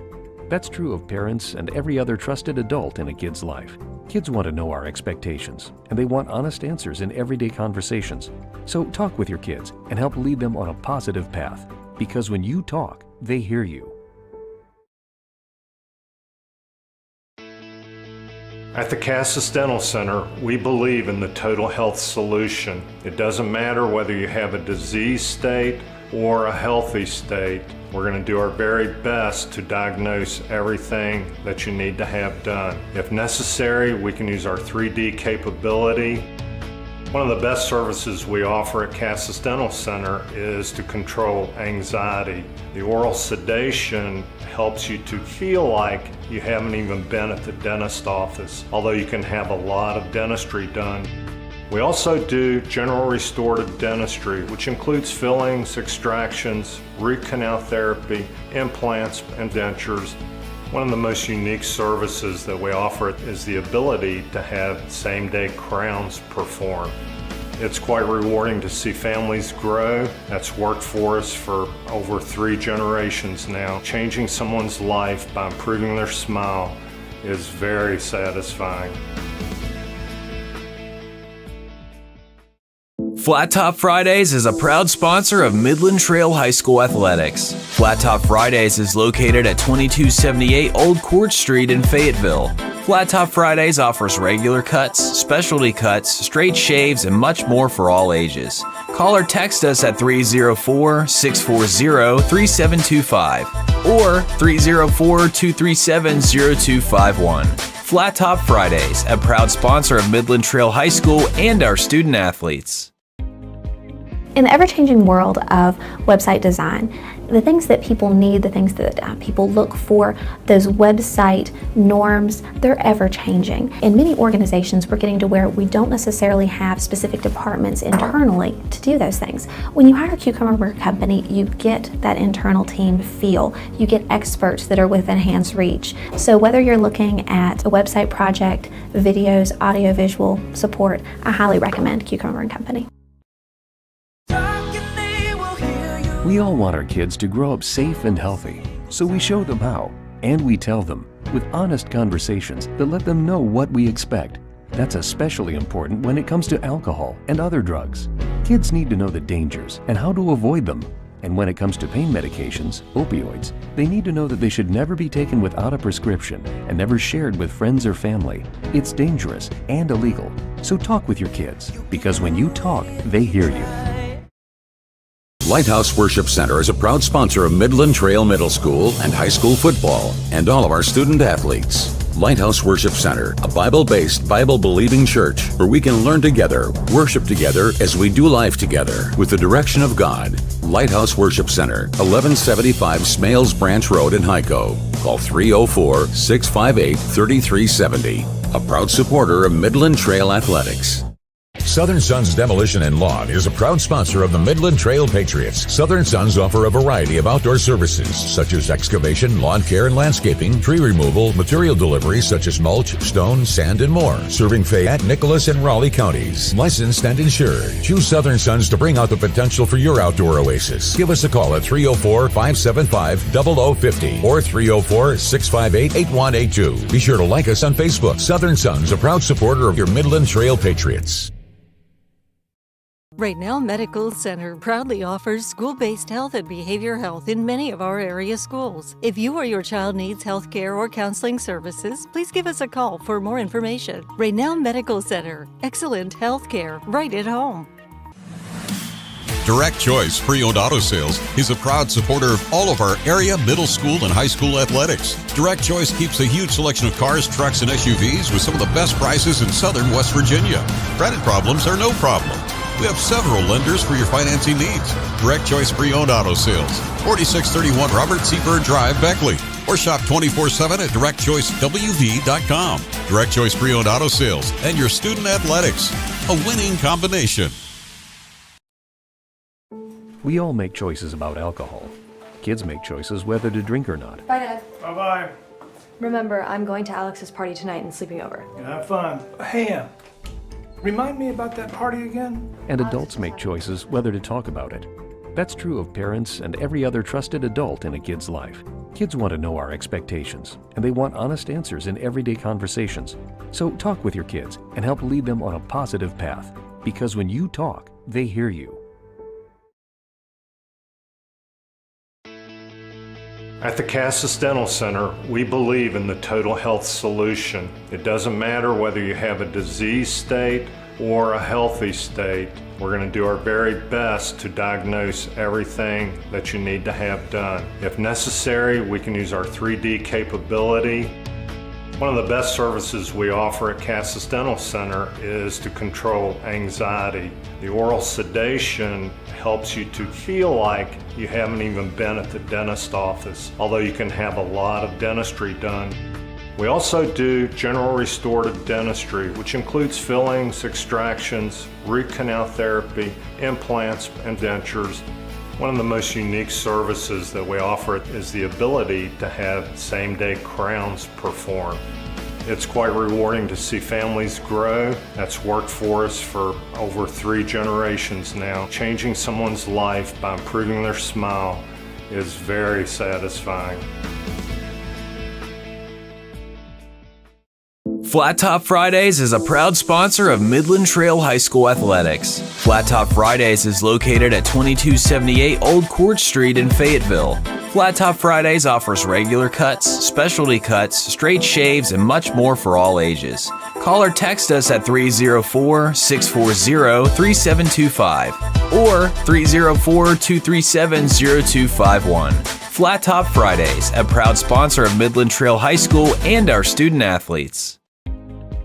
In the ever-changing world of website design, the things that people need, the things that people look for, those website norms, they're ever-changing. In many organizations, we're getting to where we don't necessarily have specific departments internally to do those things. When you hire a Cucumber Burger Company, you get that internal team feel. You get experts that are within hand's reach. So whether you're looking at a website project, videos, audio-visual support, I highly recommend Cucumber Burger Company.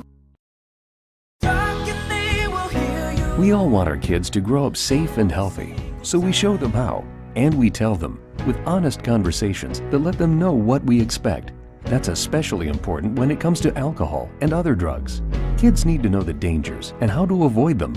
And when it comes to pain medications, opioids, they need to know that they should never be taken without a prescription and never shared with friends or family. It's dangerous and illegal. So talk with your kids, because when you talk, they hear you. Lighthouse Worship Center is a proud sponsor of Midland Trail Middle School and high school football and all of our student athletes. Lighthouse Worship Center, a Bible-based, Bible-believing church where we can learn together, worship together as we do life together with the direction of God. Lighthouse Worship Center, 1175 Smales Branch Road in Hyco. Call 304-658-3370. A proud supporter of Midland Trail Athletics. Southern Sons Demolition and Lawn is a proud sponsor of the Midland Trail. Welcome back to the Midland Trail Sports Network and the Dr. Bruce Cassis halftime show here at H.E. Colmer Jr. Sports Complex. James Monroe leads Midland Trail 17-7, and which was a pretty interesting first half. I mean, like I said, first quarter and a half, besides the field goal that they gave up on the block punt, Midland Trail really was dominating on the defensive side. Offensively was moving the ball pretty well. I really think what really changed that first half was when it was 7-3, they went for it on 4th and 1. We thought they may have got it. Spot wasn't the best. They measured. He's just short. And then that's when they come back. They hit him about 2 plays later with the 62-yard touchdown pass. And that gave them the 10-7 lead. And then you got the ball back. You were moving. You got decent field position near midfield. Basically, back-to-back possessions. You had a 3rd and 5 you weren't able to pick up. You punted on the first one, got it back. It's 4th and 3 now, and then you're like, well, there's only a minute and a half left. Got no timeouts. Right, you're sitting in a pretty good spot. You're thinking, okay, we're going to get out of this at 10-7 still, and getting the ball coming out after halftime. But James Monroe, they haven't done hardly anything on offense, but they've taken advantage of 2 big plays.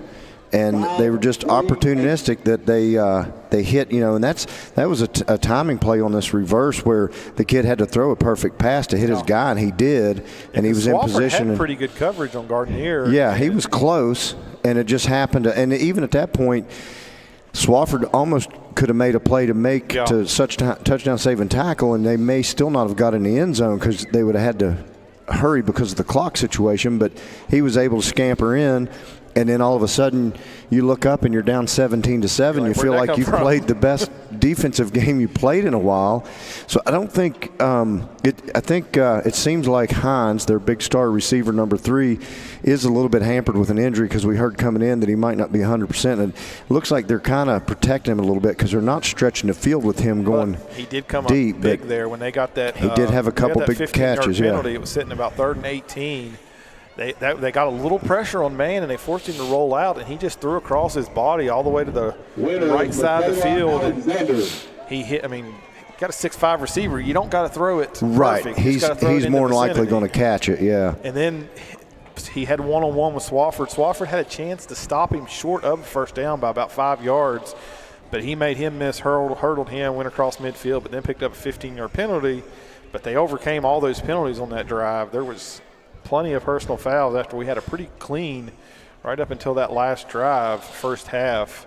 With your Trails offense, too, you had it kind of clicking, and you were spreading them out a little bit and finding something with Jaden Roop early on, kind of late in that first quarter, early in the second, but then something changed, and I guess James Monroe's defense had adjusted a little bit, and they started bringing more guys up in the box and kind of basically, giving Trail a chance to throw it. So I wonder if we're going to see a little bit more out stuff to Swafford and Johns on that outside and Aiden Foster to kind of open up that run game a little bit because they really were shutting Jaden Roop down late in that first half. Roop had 77 yards, but it was on 19 carries. But the big story is he went for 18, and then his next 6 carries, his last 6 carries have only went for 8 yards. He's got 5 of them for 5 straight carries basically that went for a yard.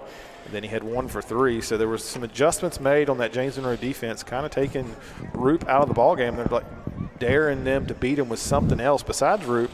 And really, Dickerson didn't have a terrible first half. He was 4 for 6.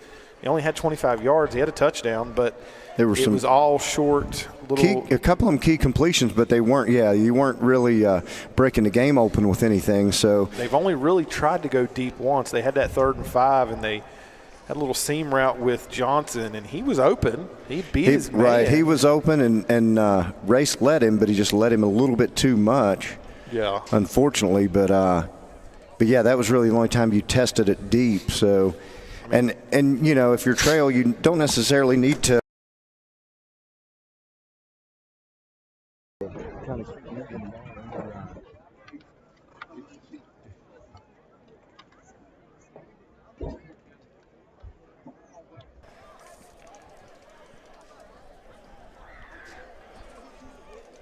We back?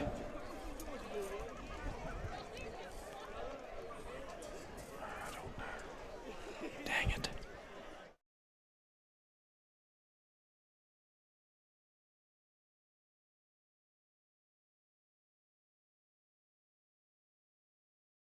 This is the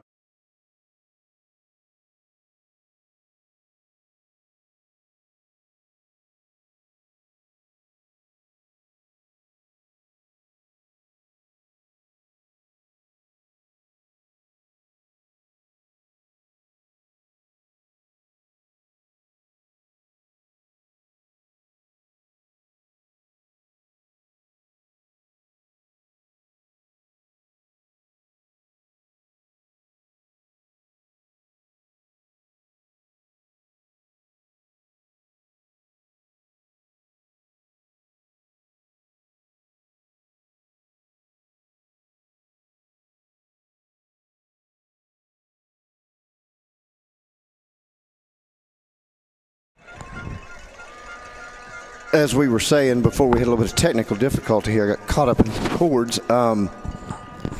Trail was able to, not necessarily, they're not going to wow you with deep pass plays as we've seen all year. It's just more going to be putting together a drive, and that drive always has to include the running game. So they're going to have to find a way to get the running game open back up some and get Roop some running room again like they were finding late in that first quarter, and then try to bring that passing game along a little bit, even if it's just 5 or 10 yards, but it's going to have to be something a little further than just the little quick screens and out passes to Johns and Swafford on the perimeter and Foster, and try to open it up a little bit more to spread that James Monroe defense out some, because I don't know that they can necessarily cover a lot of the field with their linebackers, because it doesn't seem like they have a tremendous amount of speed at the linebacker spot, but their defensive secondary does have a lot of speed and a lot of height. So they're going to try to ball hawk if you throw it over the middle, so you're going to be careful there. So,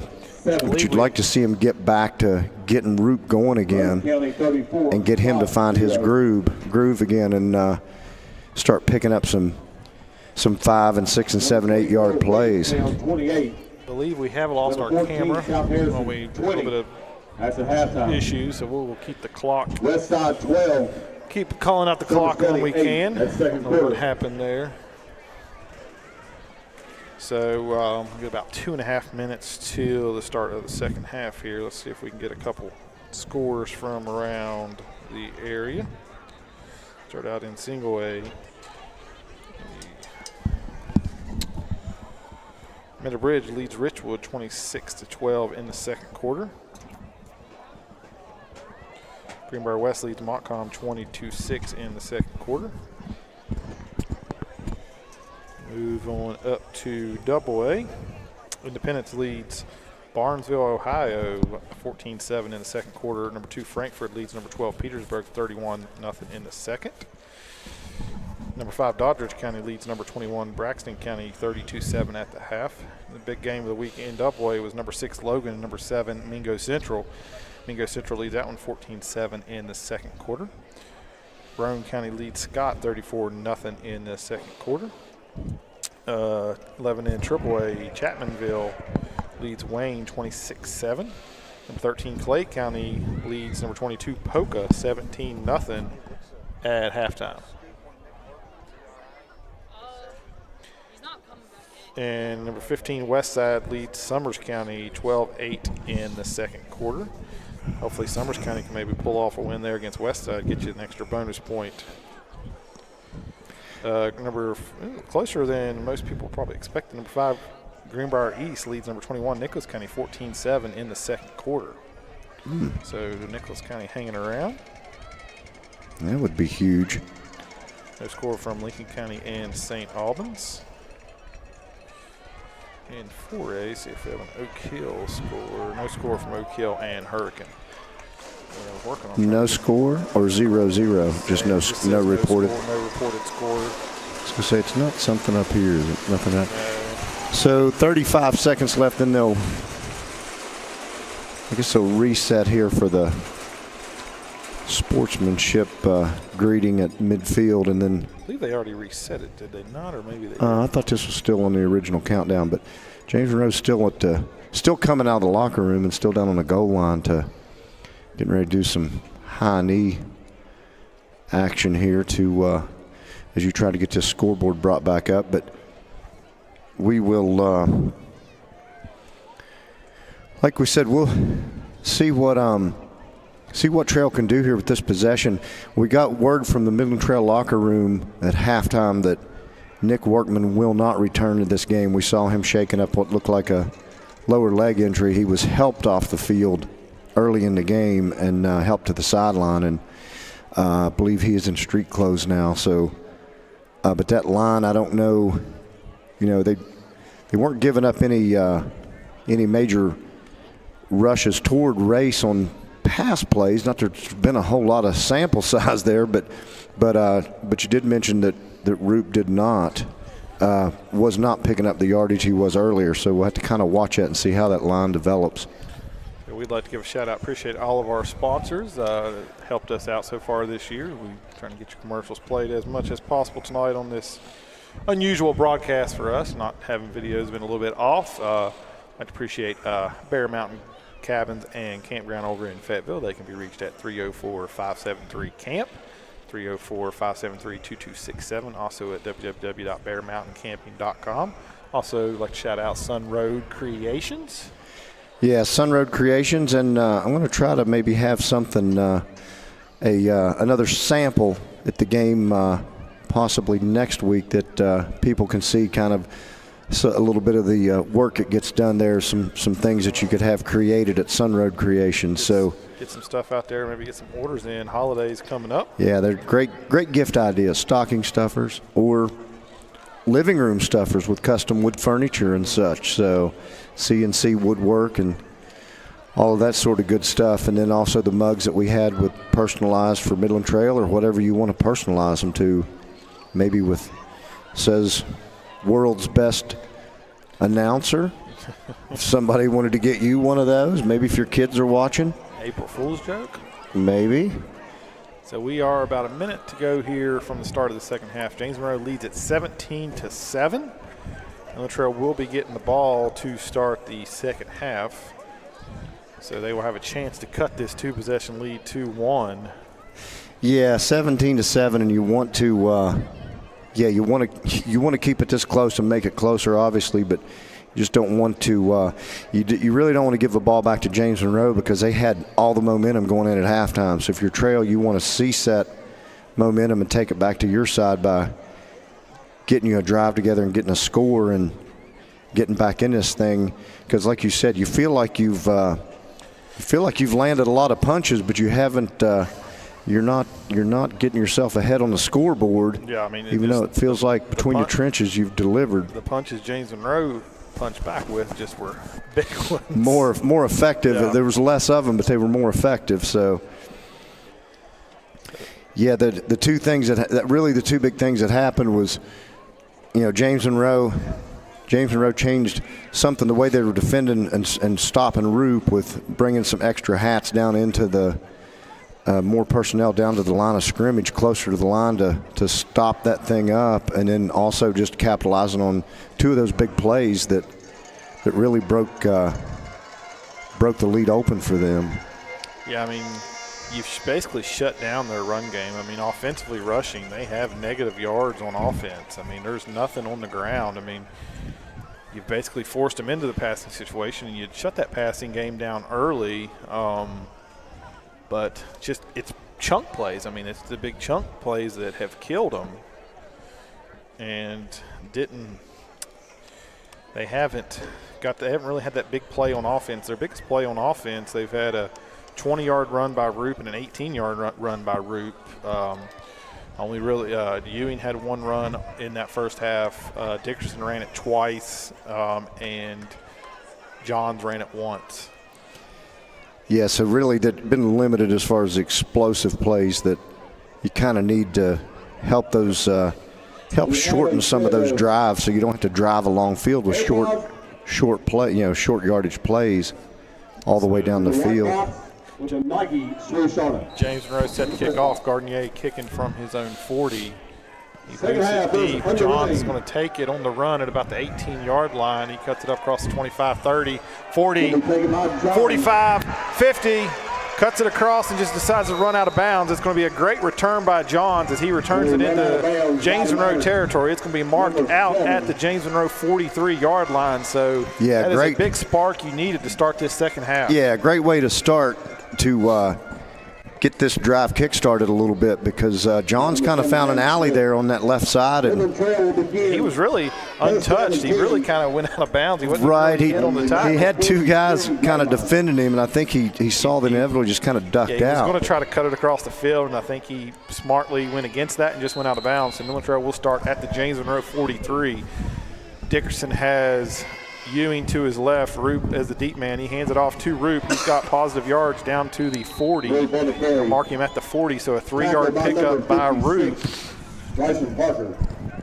Yeah, Roop that time, that looked a little more like that first half where Roop was getting some pretty good yardage, had a decent little alley to run through there at the line of scrimmage. So, but James Monroe still with a lot of guys crowding that line of scrimmage or cheating those linebackers and up close. 9 in the box right now. Hands it to Roop. He cuts it up. He's across the 35. Going to have the first down as he picks up 7. I'm not sure if that was a counter play or if that was like a bobbled, delayed, stumbled handoff. They brought Swafford in motion. It might have been the play was to make everything look like it was coming to the left, and then he kind of took it back to the right and found a nice crease in the first down. They basically run that same thing, and this time they do pitch it back to Swafford. He cuts it up. He's across the 30, dragging men out of bounds. He's Still going. Pick up. Let's see where they mark it. I think they're going to mark it at the 6 yards. 28. So he picks up 5 there. Yeah, he did a good job. He is slippery, and it's hard for people to get defenders to get a beat on him when he's running. You know, even when they get a hold of him, he's still hard to bring down. So 2nd and 5, ball sits on the James Monroe 28. 2 receivers to the left, Foster to the right. They hand it off to Roop. He lowers his head, and he's up across the 25, and he's going to be forward progress is going to stop at the 25. At the 25, yeah. They're going to give him the 25. And so he's going to have about a 3rd and 2 here. This is that situation earlier. Yeah, you can't mess around with this. They Yeah, ran you got twice with Roop, and he only picked up a yard every time and was just short. If you're the offensive line, you make sure you get your man ID'd and push him back off the ball so you can get this first Dickerson down. Hands it off to Roop. He cuts it up, and he is going to be short. He got hit with some resistance that time. He picked up a yard. Oh, that's crazy by Roop to do that. He was frustrated because the player continued through the whistle and held on to him. And I understand rightfully so why Roop was frustrated and shoved a guy, but you can't do that right out in the middle of everything because now you're going from 4th and 1 to 4th and 16, which probably turns it into a punt. Personal foul against the offense, number 10, 15-yard penalty. Yeah, he was playing through the whistle. He had a hold of his ankle. Right, the defenders. That's a huge penalty because, you were probably going to go for it. You were definitely going to go for it, but now you probably have to punt the ball. Yeah, you're clear back at the 40, and I think your offense is going to stay out there. Stay on the field, but it's 4th and 16. Ball is all the way back to the 39-yard line. They're going to keep the offense on the field. You've got 2 receivers to each side. This is a big play in this ball game because if you don't pick this up, you give James Monroe great field position, up 10. Dickerson drops back to pass. He throws it up to Johnson. Johnson catches it at the 10-5 end zone. Gates Johnson from 40 yards out on 4th and 6. Race Dickerson staring down the pressure and dropped it in the bucket. And Gage Johnson hauled it in like a Gronk-style tight end to the end zone. That was absolutely huge. So I understand the frustration that Roop was going through. And Roop needs to go, and he needs to give his biggest thank you. He's got to thank Gage Johnson and Race because they bailed him out. So hopefully you can see Roop come back from that and bounce back and run determined now and Trail with new pep in their step. And good. So Midland Trail cuts it 2-3, 17-14 on a 4th and 16, which I thought maybe was a little crazy to go for. But yeah, it looks like we were the crazy ones for thinking that. But I'll tell you, this game's been that. Every time it looked like a team was behind the chains, a big play happens and a score usually ensues right after that. So yeah, we saw James Monroe. They got the 15-yard penalty, and it did. You looked. They were 3rd and long, and they were able to overcome it. Midland Trail, same thing there. Root puts them in a bad situation with the push after the play. We understood his frustration, but you still can't let that happen. But Race, I'll tell you, Race and Gage Johnson the poise of Race to drop back and spot his man and drop it in there, like you said, he put it on a dime. And then Gage Johnson was almost so open that I felt like he might have a hard time catching it because those are the hardest ones to catch because he's looking at it for a while thinking, this is a touchdown. All I got to do is pull it in. He never stopped his stride. He caught it right in stride. And yeah, he had 3 yards on the defender at that point. It's a great answer by Trail to open this second half. That's what you needed. Yeah, you didn't necessarily need the circumstances to get there, but it worked. nonetheless, you're only down 3 now after looking like you could possibly give the ball back to James Monroe at midfield with them up 10.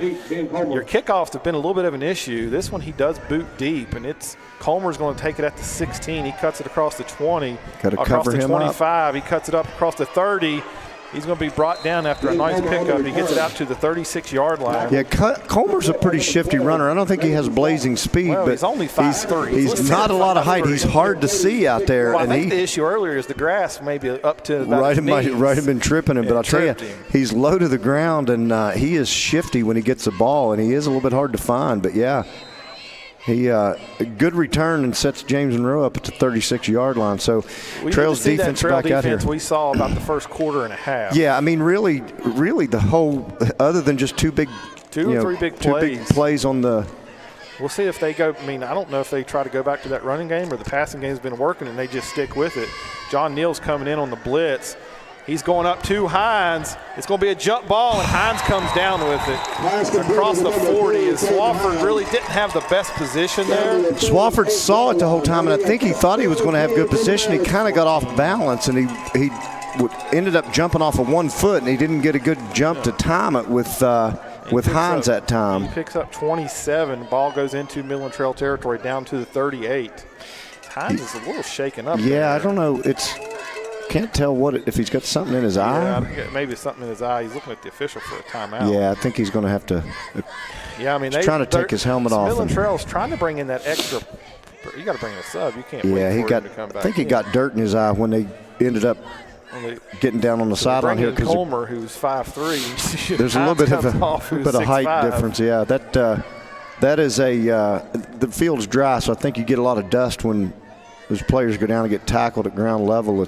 Midland Trail bringing pressure again. Man's got a man open. He overthrows it. It's almost picked off by Brody Jones. If he had maybe a regular hand to catch it.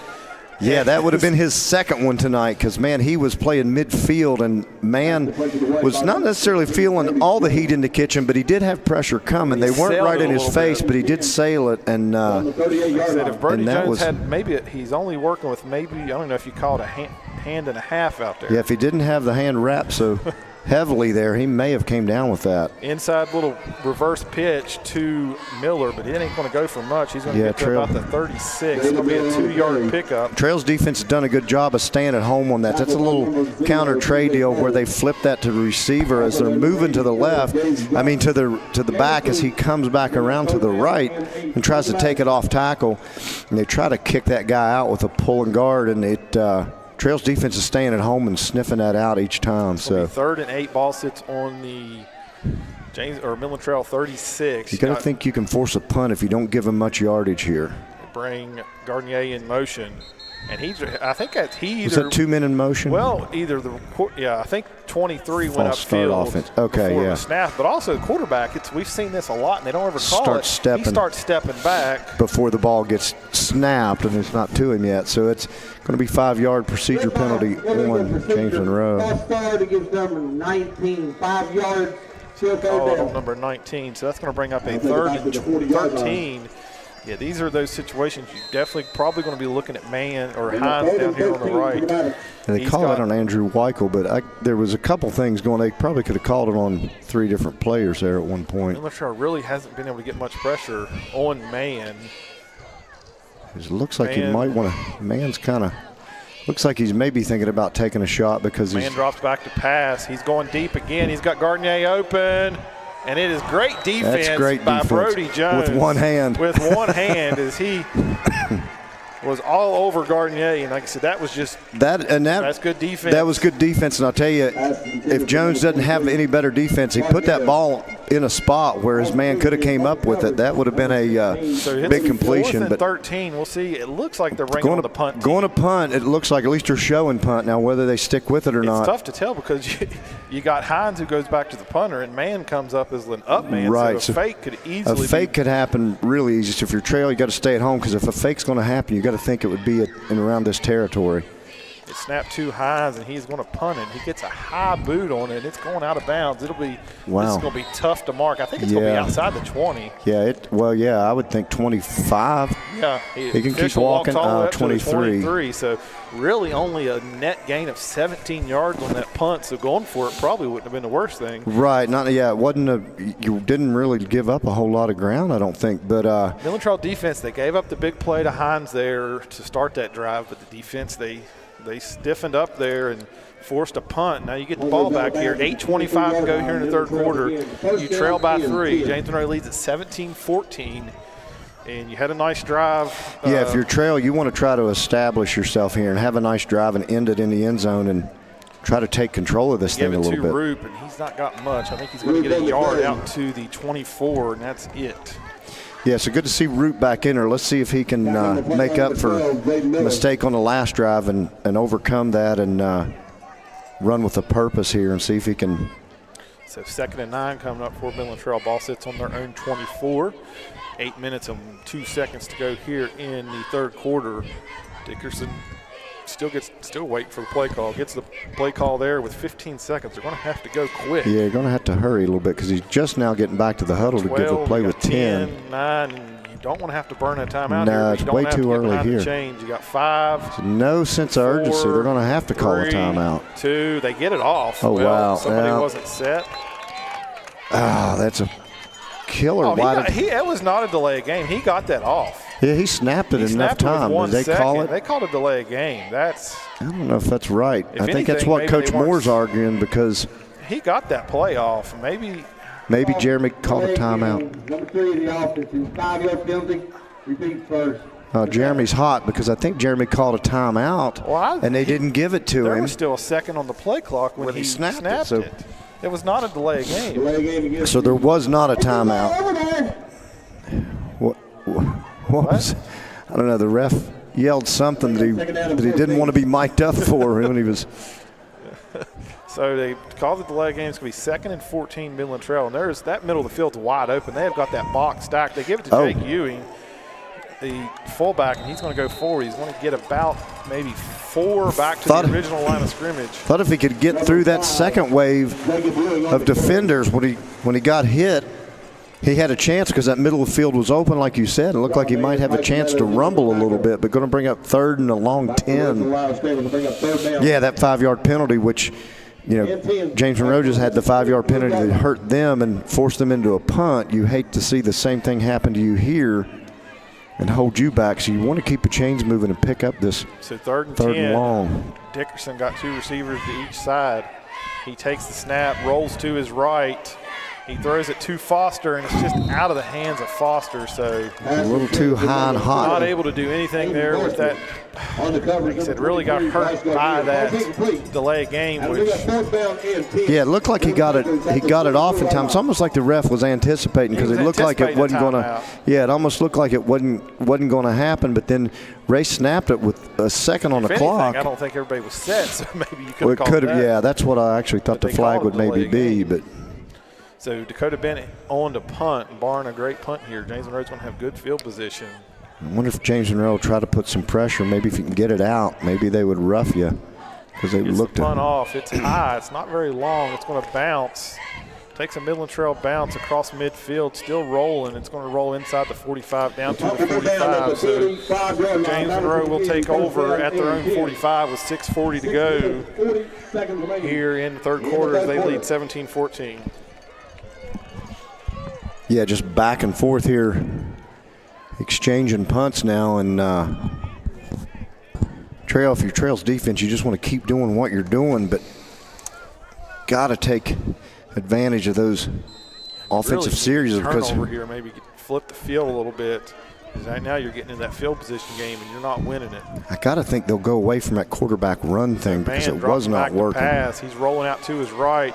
He throws it across the field, and it's intercepted by Jamison Swafford. It goes to the hands of Caden Hines, and there's the turnover. That's what you called for, yeah. That was huge. But there's a penalty. I almost think it almost could be holding. I thought as Andrew Uden was getting held at the line of scrimmage there's a flag when he tried to pressure. Now we got Holding. Yep, so it is a holding. That's going to be declined. So Midland Trail will take over at their own 45. As that ball rolled out, he threw it right to Hines, and Hines jumped up, and it just went right through his hands. Yeah, I'm not sure what the ref's yelling when his mic is on, but yeah, when Mann rolled out, he had Uden staring at him, and I think that's where the hold was.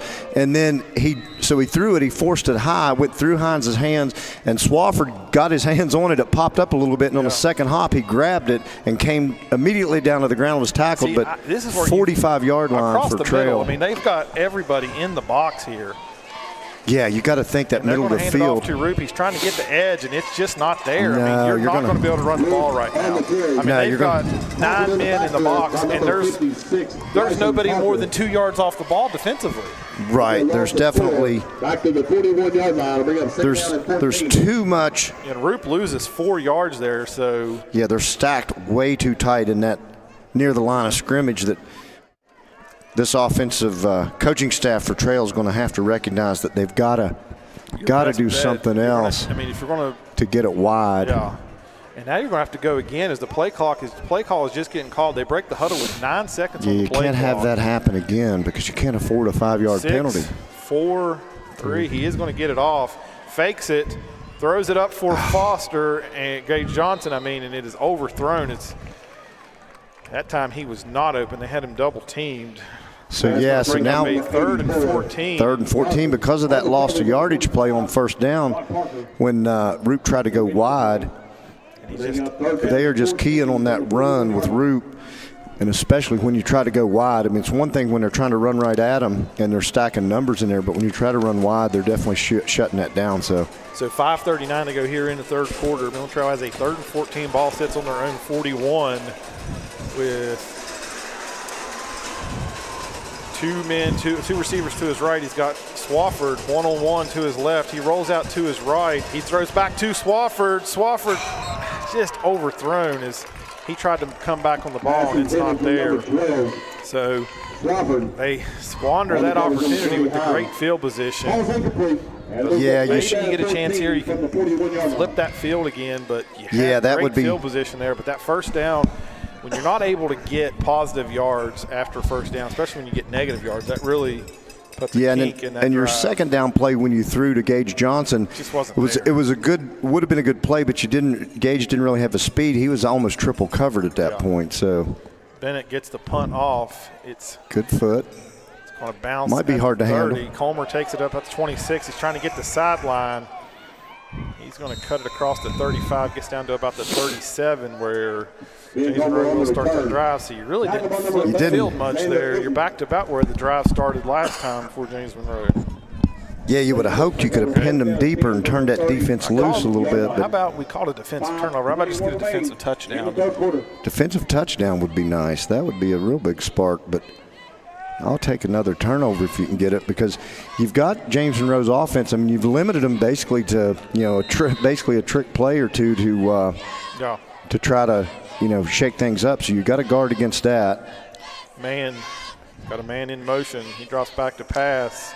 He's dropping back. There's another hold, maybe. He throws it over. It's going to be caught by his running back, Parker. Who's going to be pushed out of bounds at about the 42. He picks up about 5. Yeah, Mann's just such a big body. He's very agile. It's hard to get back and put any pressure on him. Yeah, he can kind of shake loose a little bit and then still deliver a good pass to, he can see the whole field because he's got that height. Picks up 4 there, 2nd and 6 for the Mavericks. Pitches it back to Parker, and B.J. Cole's there. But Parker's going to run upfield. He's going to get out to about the 44. It's going to be a pickup of about 2. It's going to bring up 3rd and 3. I thought we may get a block in the back there. But I was wondering, there was a lot of activity coming toward the sideline, but so ball sits on James Monroe's 44. They need the 47 to keep this drive going. So it's 3rd and 3, 5:05 to go here in the third quarter. That was a quick pitch to Parker. I almost thought he was maybe going to throw it at one point. But he did tuck it and run it. So Mann's got Parker to his left. He's got 3 receivers to the left. Hines, lone receiver, to the right. Mann's going to keep it himself. And he's going to be short of the first down by about 2 yards. He gets out to the 45. He only picks up 1. Yeah, so that's going to be 4th and. Yeah, they're going to give him 1.5. So it's going to be 4th and a long one. So this is a big play call. Do you risk going for it and give Midland Trail great field position? It looks like James Monroe's willing to quickly. Unless they quick kick this. They're going quickly. Man's going to line up under center. Yeah, see if they're going for the hard count. They may try to. Oh, they snapped it and didn't mean to, and it's going to be ball short. Was on the ground. He was on the ground. So it's turnover on downs, James Monroe. Yeah, the ball hit the ground. I don't think they were meaning to ever snap the ball. No, and the ball got snapped. For the hard count. Right, try to draw trail off sides, and the ball got snapped, and man never got a hold of the ball. The ball bobbled and fell. And then he fell on it, so he was down. So he was down on point of contact. No gain. Actually, they spotted him back a yard and a half. So Midland Trail is going to take over. Excellent field position. They started the first drive at the 43, scored a touchdown. Now they're on the 44 of James Monroe. So that's a big chain of events there. I don't think he was ever. No, I think you're right. I think they were going to go under center, try to do a hard count, and draw trail off sides, and get him jumping neutral zone, and for some reason it got snapped. They give it to Ewing. Ewing's dragging defenders down to the 40. He is literally dragging defenders. So Ewing 5 yards. 4 there, maybe? Almost 5, it looks like. Yeah, 4. Down to the 40. So it'll be 2nd and 6 for Trail. Yeah, just inside the 40, about the 39.5 yard line where the ball rests. And we got 4 minutes and 4 seconds to go here in the third quarter. James Monroe still leads at 17-14. They led at 17-7 at the half. Really good field position here that you don't want to. That kind of wishbone package. Squander away. They give it to Gage Johnson. Gage Johnson. I don't know. There was confusion in the backfield, but I don't think it was meant to be confused. It was just Gage came over. Hand it to Jake Ewing, and Jake Ewing handed off to Johnson. I think Race handed to Gage, but he was right beside a Ewing, and I think it was almost kind of single wing, like they didn't want anybody to see who had it. And Gage was up 3. He was upfield 3 yards before anybody realized who had it. So 3rd and 4, ball sits on the James Monroe 37. So I mean, definitely probably 4 down territory. Yeah, especially when they went forward on 4th and 13 or 16 and got a touchdown out of it. So Dickerson gives it back to Johnson. He's plowing forward, and he's going to have the first down. I think he got it unless they get this hometown spot again. Is that a flag all the way over there? Wow, on the far it is. side? I think you're right. Yeah, and it's on the sideline. Yeah, it's going to be against Trail. Somebody wasn't set. In the backfield. So, oh man, so that's a tough break for Trail because 1st and 10. And now you're looking at 3rd. Yeah, you picked up the first down, and now you're 3rd and 9. He's calling false start. Was that's not what he was supposed to say. 5 in the backfield.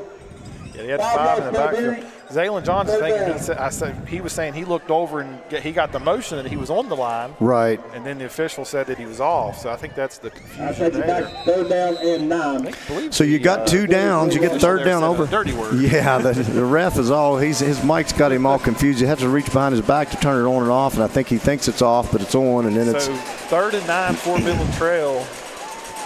Dickerson drops back the pass. He's got Swafford open. Swafford bobbles it, but hangs on to it. And it's going to be right at the line to gain. He's going to be. He's about a yard and a half short, it looks like. He's going to mark him, I believe, at the 35. We'll see where they mark the ref over there is way short. I think it's 4th down and 1. So it's going to be 4th and 1. Yeah, at the 35. So good job by Swafford to hang on. He took a shot in the back when he came down with it.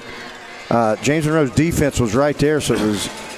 So this is a bang play, but they had a 4th and 1 earlier. They weren't able to go get. This is a long 4th and 1. Ball sits on the 35. They need the 34. Going heavy package again with that inverted wishbone. Hands it off to Roop, and Roop's got the first down, I believe. Churning. He's now he has second it. Effort, okay. He's get it. Now he's undeniable with the first down. That second effort, he spun off of the man. Package. They line up basically Dickerson in the pistol. Right. He's got Ewing and Johnson to each side, and then Roop in the backfield. It's kind of that inverted wishbone that West Virginia used to run a little bit with Holgerson, and he liked that because whichever way you went, you had a lead blocker, and you'd hand it to the tailback, and you had a lead blocker either direction you'd go. So this time he's going to have B.J. Cole to his right and Roop to his right. We haven't seen this They bring Swafford in motion. They give it to Roop. He's across the 20 or 30, down inside the 30, about the 29. So he picks up about 4. Yeah, a little bit of a misdirection, and then just Roop takes it straight up off tackle. It almost looked like he was going to get more than that when he initially started heading upfield. So ball is spotted at the 29. It'll be second and 6. Clock is running down to 1:53 here in the third quarter. James Monroe still leads at 17-14, but this is a big drive. Need to end with points here. Mavericks crowd's trying to same formation. We'll see make what noise. they have. I look for them to give it to Swafford out of this, and they do. They pitch it back to Swafford. He cuts it up. He plows forward for positive gain. They're going to see where they mark him. Well, he's only going to get about 1. Looks like I thought he got 28. I guess. Like he got more than that initially, but yeah, he did. It was such a deep pitch back into the backfield that he had to make up the ground to get back to the line of scrimmage. I thought he'd picked up 4 yards initially, but we'll see if third they go down back and to 4 Roop here and see what you pick up, and then throw it on 4th down, because definitely in 4-down territory. It's 3rd and 5, maybe 3rd and 4. Bring Swafford in motion again. They give it to Roop. He cuts it up, and he's going to get maybe a yard, and that's it. So it'll bring up a 4th and 3 with 57 seconds to go here in the third quarter. Yeah, no question you're going to go for it at the 26-yard line. It's definitely out of Bennett's range, I would think, as far as kicking to try to tie it, I believe. Yeah. So 4th and it's a long 3. It's a long 3. So ball sitting on the 26. Yeah, you need to get inside the 24-yard line, about the 23 3/4 yard line, just inside the 24. Here. You have to burn a timeout. You can't get a delay game. Yeah, you cannot afford a delay game. They're running up to the line. I think they're going to get the 5 play seconds. Off. 2. They do get the play off. They go back to Roop. Nope. Fakes it. Johns catches inside the 20. Drags his man inside the 15. Look at Little Johns. They fooled me. Little Johns. What a great fake. And looks like Hines might be having a cramp here as he was trying to pull Johns to the ground. And he pulled it out. I'll tell you what, if he did give it to Roop, it looked like the same old play we saw, and it was a great fake by Roop and by Race, and Race pulled that thing out and just spotted Johns really quick and delivered a quick pass. He had the first down on the catch, but he drugged defenders for about an extra 6-7 yards. Yeah, he did. He did a good job to turn that thing, and he gets down inside the 10. It's going to be 1st and 10. No, it's not inside the 10. It's going to be sitting on about the 13-yard line, it looks like. Oh, I see it spotted. Okay. Yeah, it's sitting on the 13, so we're going to that will do it for the third quarter. Hines jogged off the field pretty quick, but it looked like he had a limp, but it looked like it was a cramp as they were stretching him out. So clock should roll. I don't think Midland Trail wants to run another play. Hines is their star receiver, so we'll have to kind of watch that closely to see when they're running the clock now. There's 10 seconds to go in the third quarter. Down to 8. Really no need for Midland Trail to rush out. No. So they're not going to run another play. No, yeah, that'll do the third quarter. It for the third quarter. So when we get back, we will be starting the fourth quarter in the Direct Choice Pre-Owned Auto Sales Game of the Week. It'll be 1st and 10 for Midland Trail. Ball sits on the James Monroe 13. They trail by 3, 17-14. Stay tuned for what should be an exciting fourth quarter here on the Midland Trail Sports Network. Never be taken without a prescription and never shared with friends or family. It's dangerous and illegal. So talk with your kids, because when you talk, they hear you. Lighthouse Worship Center is a proud sponsor of Midland Trail Middle School and high school football and all of our student athletes. Lighthouse Worship Center, a Bible-based, Bible-believing church where we can learn together, worship together as we do life together with the direction of God. Lighthouse Worship Center, 1175 Smales Branch Road in Hyco. Call 304-658-3370. A proud supporter of Midland Trail Athletics.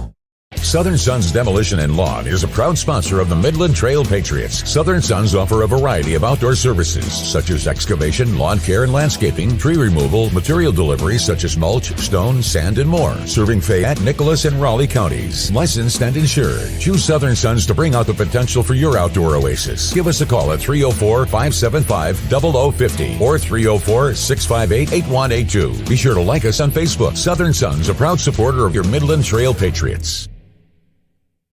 Right Now Medical Center proudly offers school-based. Welcome back to the Midland Trail Sports Network. We are set to start the fourth quarter. James Monroe leads Midland Trail 17-14, but on 4th and 3, big pickup from Dickerson to Johns as he gets it down inside the 15 to keep this drive going. And we're going to come out with Johns and Swafford to his left. Foster, lone receiver, to the right. Jake Ewing in the backfield. They give it to Ewing. He's up across the 10, dragging defenders down inside the 7. So big pickup there on first down to Jake Ewing.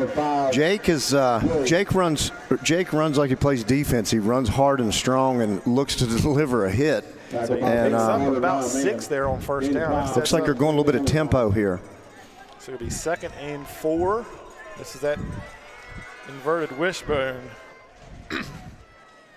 Dickerson hands it off to Gage Johnson. He's lowering the shoulder. He's down inside the 5 to about the 4, so it'll be 3rd and 1. Yeah, good pickup there. So it'll be 3rd and 1 from the 4 for Midland Trail. They're looking to go quick again. Yeah, a little bit different. This is a different formation for this game, and it's working pretty well now. If you've watched any film, you wouldn't be prepared for it. They go back to Johnson. Oh, we got a flag. Flag down on the play. I don't know if they. I don't know if we got off. Did they blow it dead? Did they? Blew it dead. Okay, so it's probably gonna be on trail, unfortunately. But if they blow it dead for encroachment. Oh, that's true. But I didn't see. Waiting on the call from the official, and it is a illegal procedure. 5 minutes in the backfield. 5 minutes in the backfield again. So that's on a receiver that's out wide, that's not getting up on the line of scrimmage far enough. So they've got to do. Now you're looking at 3rd and 6. Maybe 3rd and 7. Ball sits at about the 9.5-yard line. So you had the first down there. Yeah, you can't. You can't hurt yourself with these penalties. I don't know if you trust Bennett enough. You might have to, though, depending on what you get here. So Dickerson's got receivers to both sides. He brings Johns in motion. Dickerson drops back to pass. He throws it to Johns. Johns catches that to 5, lowers the shoulder. Touchdown! Zaylen Johns from 9 yards out as it took a minute to get the call. The ref took forever. Official. We were hanging here, and he finally signaled touchdown. It was close. It looked like Johns was going to get in, but then they walled him off, and he had to kind of tightrope as he went toward the pylon and went out of bounds. And Bennett is lining up for this extra point as Trail goes up 20-17 with exactly 11 minutes on this clock. But good job by Johns. Good job by Race Dickerson. Race Dickerson has been Johns open all the way on that play. Extra point by Bennett's a big one. It's good, so that makes it 21-17 with 11 minutes to go here in the ball game. So you put them up by 4, which keeps them out of reach for a field goal to tie. But now you just got to keep playing defense. So, but that was they got backed up again. That was twice on that drive. They should have had the first down, but they had a 5 men in the backfield. Right. And they overcame that twice, and that was just a beautiful play. They brought Johns in motion, and Dickerson hit him in stride at about the 6-yard line. He definitely was going to get the first down, but then he cut it up and lowered the shoulder. He was tackled right at the pylon. That's why we weren't saying nothing yet because the official tell took for sure. Yeah, I was like, man, are they going to say he's down at the 1-inch line? Because you couldn't have got any closer if he didn't get in. But I'll tell you, now you're seeing this Trail offense work beautifully because you're mixing that run and pass. You've got this inverted wishbone that they're using in this game. They've found something with Gage Johnson and then also with Ewing in the backfield, bringing a little bit of beef in there to give Roof a break for one thing. Yeah. But then you could also still use him out of that. So it's just a little bit of a different look, but you're running some power football and running it right at James Monroe, and they're having a hard time answering. And then you counter with that little crossing route, a little out route to Johns. It bounces inside the 20. It takes a great Midland Trail roll. It rolls inside the 5. Still live. It stops at the 1. Oh, it just goes into the end zone. I thought it was going to stay live That was at the 1. almost a perfect kick. I mean, I'd love y'all to see that one.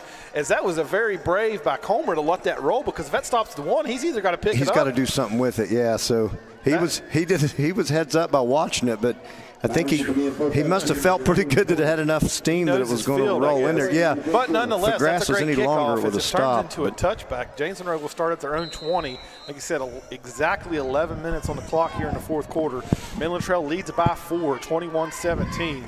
Mann's in at quarterback for the Mavericks. He takes the snap. He rolls, and he pitches that inside to Comer. Comer's across the 25, brought down right at the 25. That's just like a little inside pitch. Yeah, it's kind of a shovel pitch, basically. Technically, probably would go as a pass. Kind of crosses across. Yeah, it probably is so that's considered the benefit of it, too, if he doesn't catch it. If he drops it, it's not a fumble. It's just an incomplete pass. So I thought Comer was going to go for more there. He only goes for 5. So James Monroe is just going to run normal clock. They're not going to be in a hurry here because it's a lot of time. So they give it to Brock Parker. He's trying to find some running room. Xander. A stiff arm, and Xander Uten comes down. It's going to be a short pickup of 2. We've got a late flag. And I don't know. I didn't see much. I heard the crowd ooh or ah, but I don't know if that was because there was a big hit. But Xander got tangled up as there was 3 or 4 defenders around the ball carrier as they brought him down. But 3, depending on what this penalty, it would be 3rd and 3 without the penalty.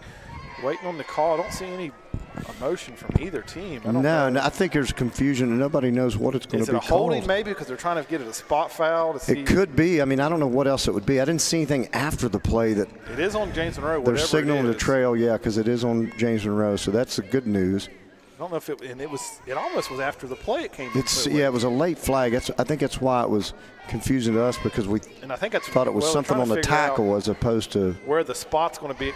It may be better to decline it because where the holding was, it was so far downfield. Yeah, I think it's what Coach Moore's trying to figure out where it would be depending on. He's doing the math. Yeah, he is. He's counting the yard markers off. He's like, man, we may gain 2 yards if they lose 2 here. Yeah, it's probably not worth it to accept it if you're only going to gain 2 yards. Yeah, they're going to back him up, it looks like, actually. So James Monroe fans want him to wipe the penalty off, but I don't think you're able to do that. You'd like to if you're James Monroe, but you get one of those a game you can call in. Yeah. So they will. Still waiting on the call from the official. The clock stopped at 10:21. Yeah, he's going to make the announcement if he can get the mic to work. He doesn't cuss us first before the meantime. He's had that mic is frustrating him, I think. So it is a holding. So it was number 3. It was Hines. So it was a receiver out there where the play ran around that end to. So you've been looking at about 3rd and 3. Now you're looking at 2nd and 8. So you gain about 5 yards there, but now you give them 2 chances to get those 8 yards. Yeah. So now we'll see if that was the right call or not. I mean, that's a tough call to make. You got to think they're going to the passing game here because that, like you said before, that running game still isn't doing anything that's wowing anybody. So man in shotgun formation brings a man in motion. He's going to flip it back to his man. This could be a double pass. It's a double pass. He's got a man open, but Brody Jones comes up and makes up so much ground. He almost had 3 interceptions right there, and then it came through his hands, and I was afraid that if he had 2 hands, that would be his third interception. That would be his third for sure. But he made up so much ground there because it was a double pass. He threw it backwards to Miller. I believe that's who number 12 is. Yeah, Jaden Miller, and he had Andrew Weichel open, and Brody Jones made up probably 10 to 15 yards in the air. He covered so much ground so quick. He knew that was going to be another big play, and he wasn't going to have it that time. So great job by Jones to shut that down again with a heavily taped hand and playing good defense. For the Mavericks, and we're going to get a penalty. It's going to be a delay game, I believe. Oh, it is. Okay. It came from the sideline. I thought it was this is a guy that threw the flag on trail with the delay of game, so he don't mess around. Like I said, if y'all haven't, some of you may be watching it, but on the other channel, but Brody Jones he broke his hand apparently within the last week or 2. They didn't know if it was in a game or practice, and he's got basically a club on his right hand. Okay, so this is dangerous territory because every time you get 3rd and long for either team, that's when something big happens. James Monroe's empty set. Man's got trips to his left. He's dropping back to pass.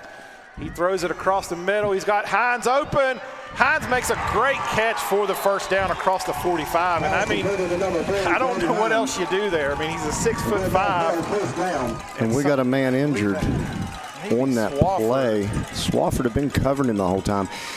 Hines came down on top of him as he tackled him, and it may have knocked the air out of him. I'm not sure. Knocked the breath out of him. That's just basically a Hail Mary ball. You're he just threw it up. Yeah, I don't even know that man looked really for a split second and just threw it. Yeah, he knew where he was going to be and he knew where he needed to get.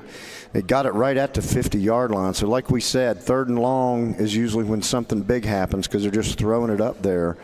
And it wasn't nothing tricky that time. It was just Hines going up and getting it. And that's hard to defend, like you said. You can't hardly do anything with a 6'5" receiver that can catch really well and is a really good athlete. He's just going to go up and get it. So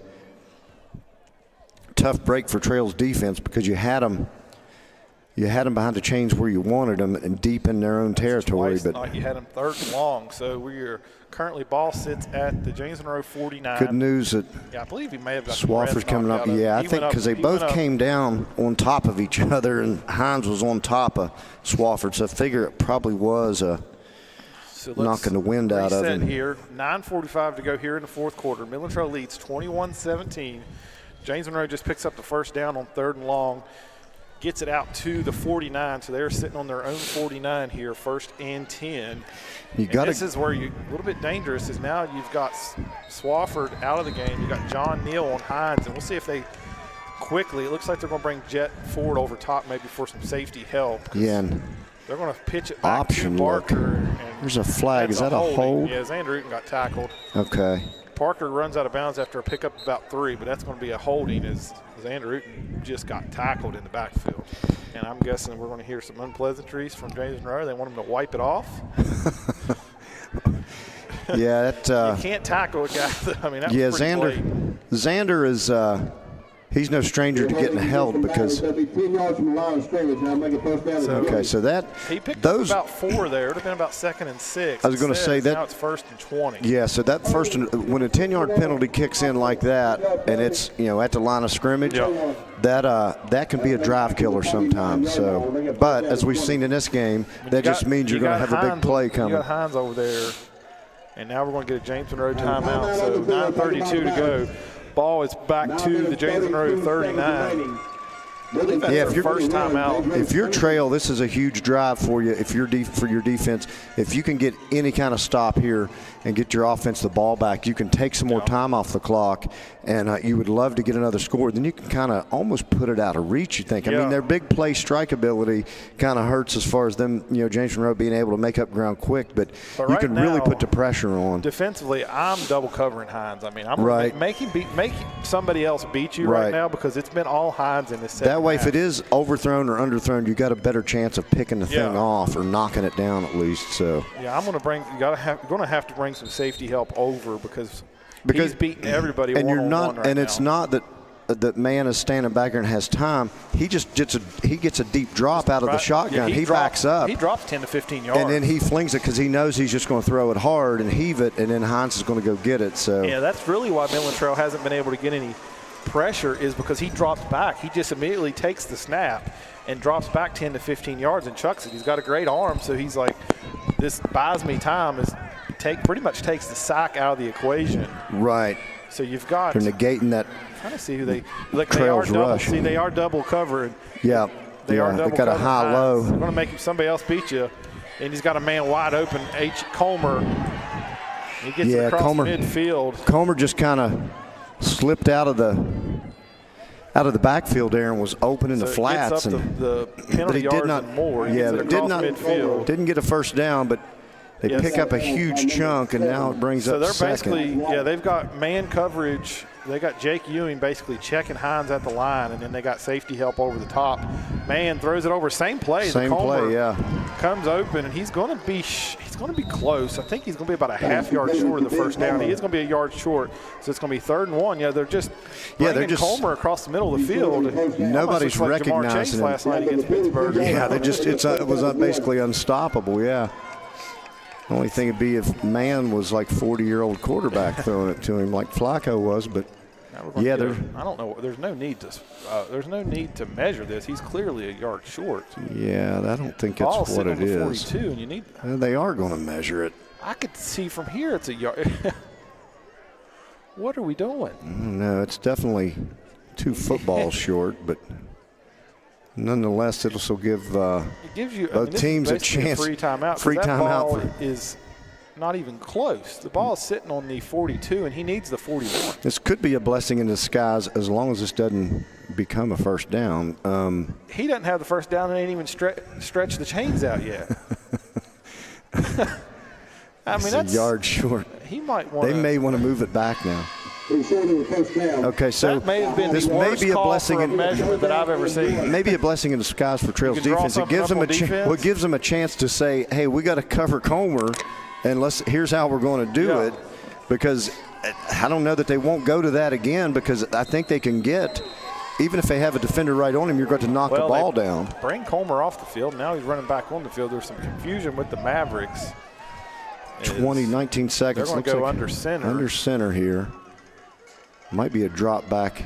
No. Man's just going to keep it himself. He's going to get the first down. There's actually a flag. So that was a quick flag. Man stumbled, and then he wanted to. I mean, that's almost complaining. He got the first down, but there was a flag quickly. Flag came in as he was still running. Or Hines is, I can't tell if Hines is celebrating or, yeah, he's celebrating, I guess.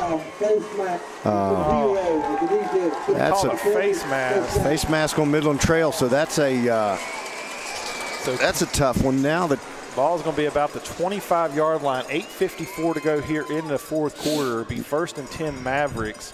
They're going to mark it at the 25-yard line. Yeah, that's what I almost assumed. It was so quick, it had to be a face mask. Yeah, it was either that or I thought maybe it was a hold, but yeah, it was just there was too much going on there with the quarterback draw. So Mann's going to have 2 receivers to each side.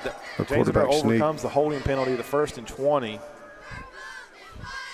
Mann drops back. He's going to keep it himself. He cuts it up across the 25. He's slung forward down to about the 22 is where they're going to spot it. So giving 3.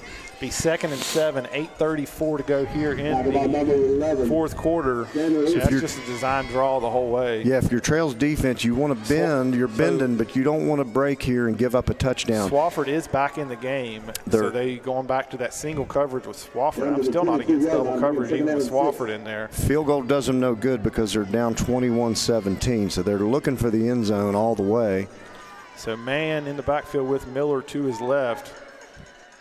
And he fakes it inside to Comer, and Xander. He tackled him he had a hold of the bottom of his helmet, so it wasn't a face mask, and that's not a penalty. Really a penalty. No, it's not a horse collar, and it's not a face mask. So it just looks bad. Right. It just. But and the crowd it's a loss of 4. Right. And crowd was upset about it. So now you're 3rd and 11.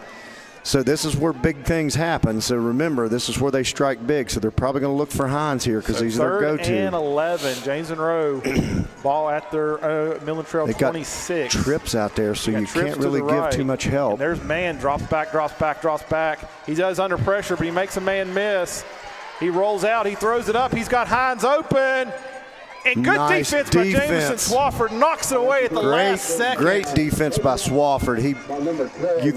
You were accustomed to seeing tonight that's going to be a big completed pass, and it was near the goal line, but it was right. And it looks like Hines is talking to the ref how he's thinking that, he had some interference, but I don't think it just looked like really good defense by Swafford but that time. That was the one time that Xander Uten was able to get a little bit of pressure, but he broke. And then he's right. Then Man skirted around to the right side. 4th and 11. James Monroe's going forward at the Midland Trail 26. Good to see Swafford back in 27, 7:18 to go here in the fourth quarter. High snap. And we're going to get a penalty. I'm wanting to say false start, but offsides on Midland Trail. What? That's brutal. You just gave him a free 5. 4th and 11 to 4th and 6. Number 10 with defense. Called him on Jaden Root. So you got to watch. Not only now that it's a little bit shorter, you got to watch Comer out of the backfield on that crossing route. So 4th and 6 now, 7:18 to go here on a rolling clock in the fourth quarter. Midland Trail leads 21-17. Mann gets the play call in. He's got lone receiver to the left. Hines is not in the game right now. Come on, actually, defense. Had him in at tight end. Somebody needs to make a play. Mann throws it up. Hines is open. And it's knocked out of the hands by Jet Ford, which is probably a good thing it wasn't picked off because it's a turnover on downs. Right. He would have been in the end zone, Hines was open, but the ball was a little underthrown, and Hines is still whining for a penalty. Complaining to the ref that there was double coverage by Trail and Jet Ford. If anything, he may have had an offensive because he came over the back of the defender. He was coming over the defender, so severely underthrown. But nonetheless, Midland Trail gets a turnover on downs. Big style. They bend, but they did not break, which is all you ask them to do. They've played their hearts out all night, and that time it pays off because you've got the lead. You're sitting on a 4-point lead, and I'm standing on cords. So 1st and 10 ball at their own 27-yard line. 7:12 to go here in the fourth quarter. They hand it off to Roop, who wiggles his way through across the 25, picks up about 6 or 7 there. Good.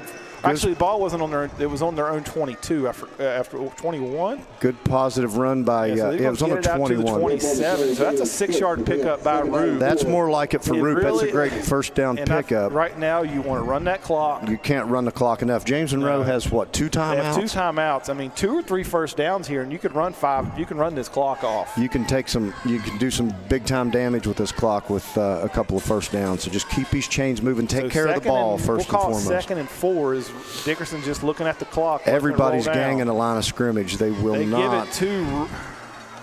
Yeah, that was Ewing.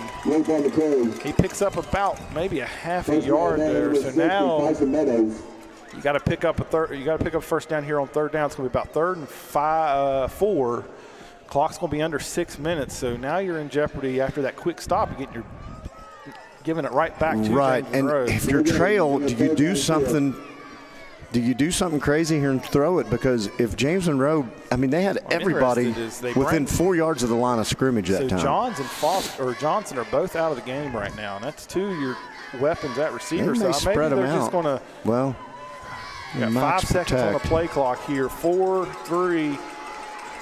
Dickerson gets it off. He hands it off. He pitches it back to Stevens, but Stevens fumbles it. Hold on to it. Get upfield. He picks it up. Get upfield. Across the 30. Get upfield. And across the 35. He's stretching his. He's still going. Across the 40 and picks up the first down on a fumbled handoff. Stevens, you man amongst boys out there. Stevens was. So here's what happened. Stevens was dead to rights in the backfield and somehow just got Midland Trail a first down. They faked the handoff. They brought Stevens around Dickerson. He pitched it back to him, fumbled it, and he kind of fumbled it while it was on the ground, but it was one of those plays where everybody swarmed to it. He broke through and gets the ball all the way out to the 40-yard line, 5:28 to go. He would not be denied. The Stevens boys, they just keep coming. They keep coming through this program, and this time, this one picks up a huge first down for Trail. They hand it off to Jake Ewing. He's across the 40, dragging defenders out to about the 43. He picks up 2 there. A little bit of a delay on that handoff, which was good. It actually got him a yard or 2, I think, because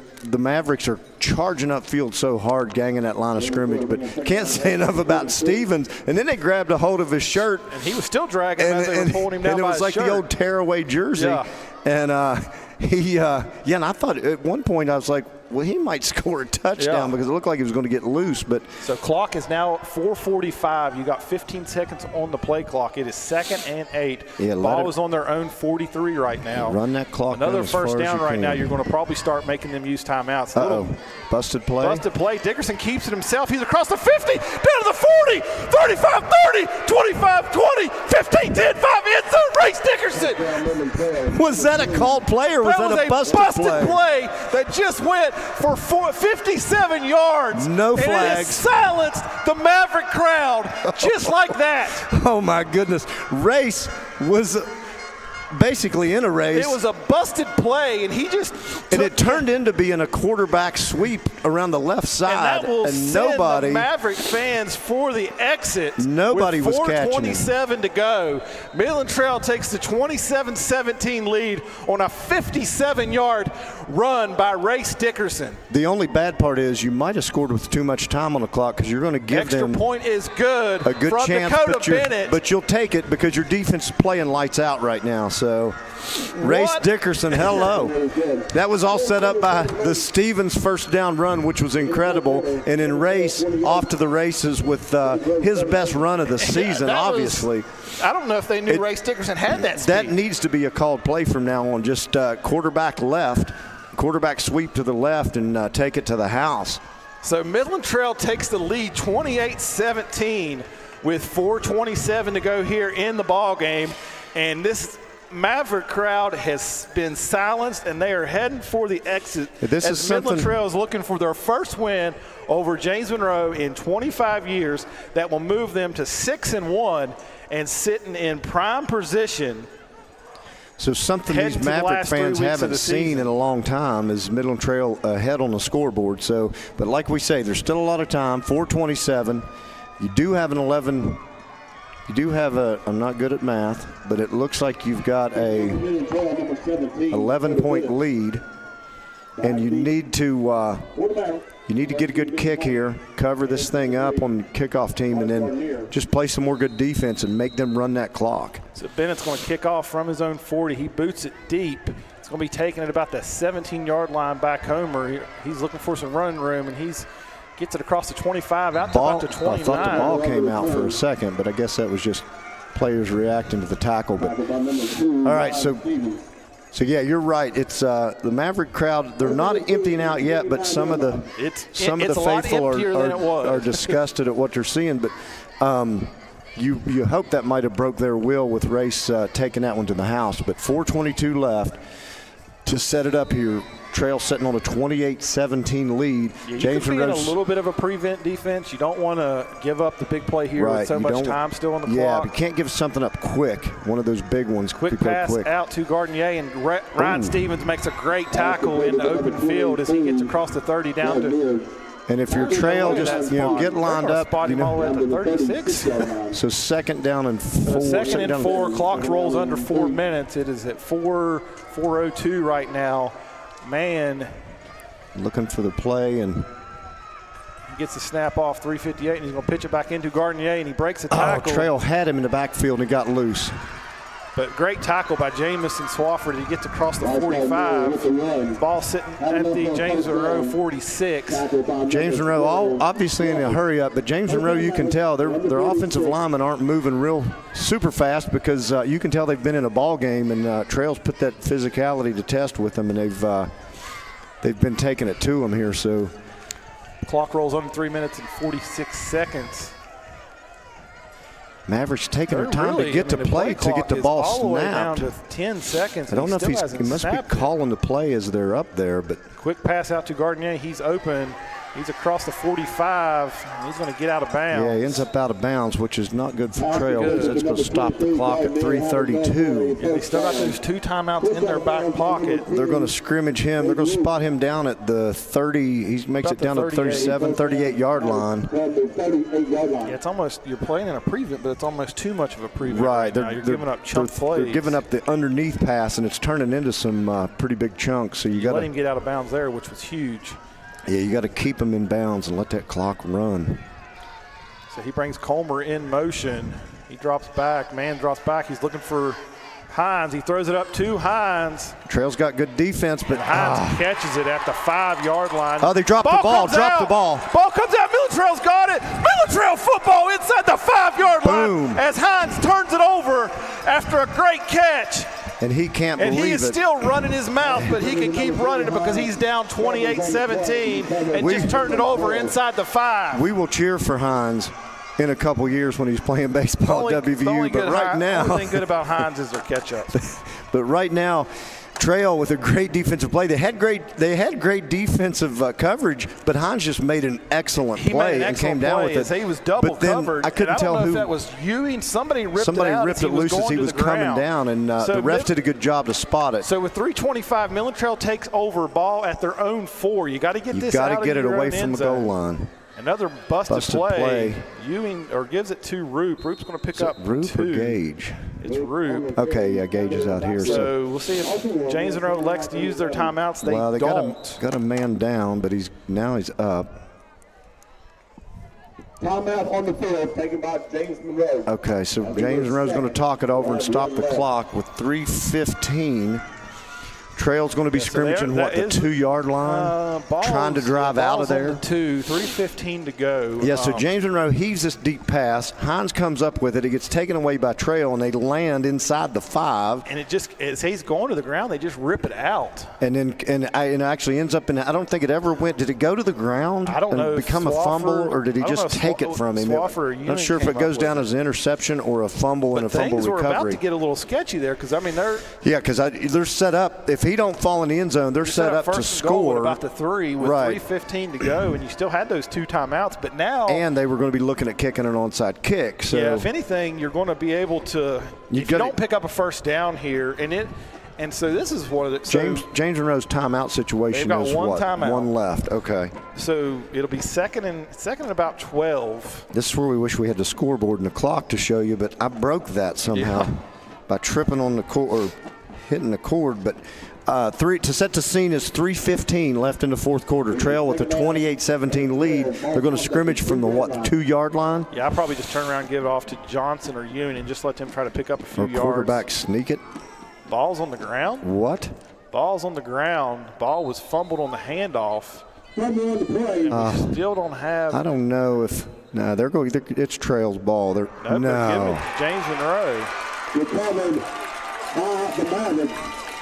So you did what? I don't know if there was an exchange on the handoff or what. It might have been. It might have got fumbled forward, but I mean it's close to the goal line, so you just hurt yourself there. You were going to be hard pressed to. You weren't really going to get anything to get a first down, but you were going to have to punt use that last time out and maybe run. Right, you could have ran some more time off. Yeah, but you just set them up with. So now it's 1st and goal, James Monroe at the Midland Trail 2. I got to think they're running it here, but they may roll him and try. Yeah, he's the quarterback keeping himself up the middle, and he is dragging his man in the end zone for a touchdown. So this game just flipped a little bit with 3:09 to go. James Monroe cuts the lead 28-23. They will have one timeout, so Midland Trail will have to get – I don't know if they kick the onside kick or kick it deep. Yeah, Midland Trail will have to pick up at least one first down to win this ball game. I got to think they'll try to kick an onside kick. James Monroe is going to go for 2. Yeah, I'm going to say – a smart play. Try to cut it to 3. They try to cut it to 3 so they don't have to have a touchdown to try to – brings Comer in motion. He fakes it. Man rolls out. He throws it up to Hines. And Hines catches just goes up and gets it. 2-3. 25-28. 3:09 to go. So like I said, they've got one timeout left. You're going to have to pick up a timeout or a first down. First down, yeah. And it's over. So you get first thing is if they kick the onside. If they, what's he saying? What's he asking for? Oh. I have no clue. So if they, headlights up here on the hill. Somebody's got their headlights on shining down on the field. If they kick the onside kick, you have to cover it, and then you do need to get a first down, like you said. One first down, you almost don't want to get it too early. But you are going to be at a point where you're at least going to be out you're not going to be pinned against your own goal line trying to pick up a first down like that last series.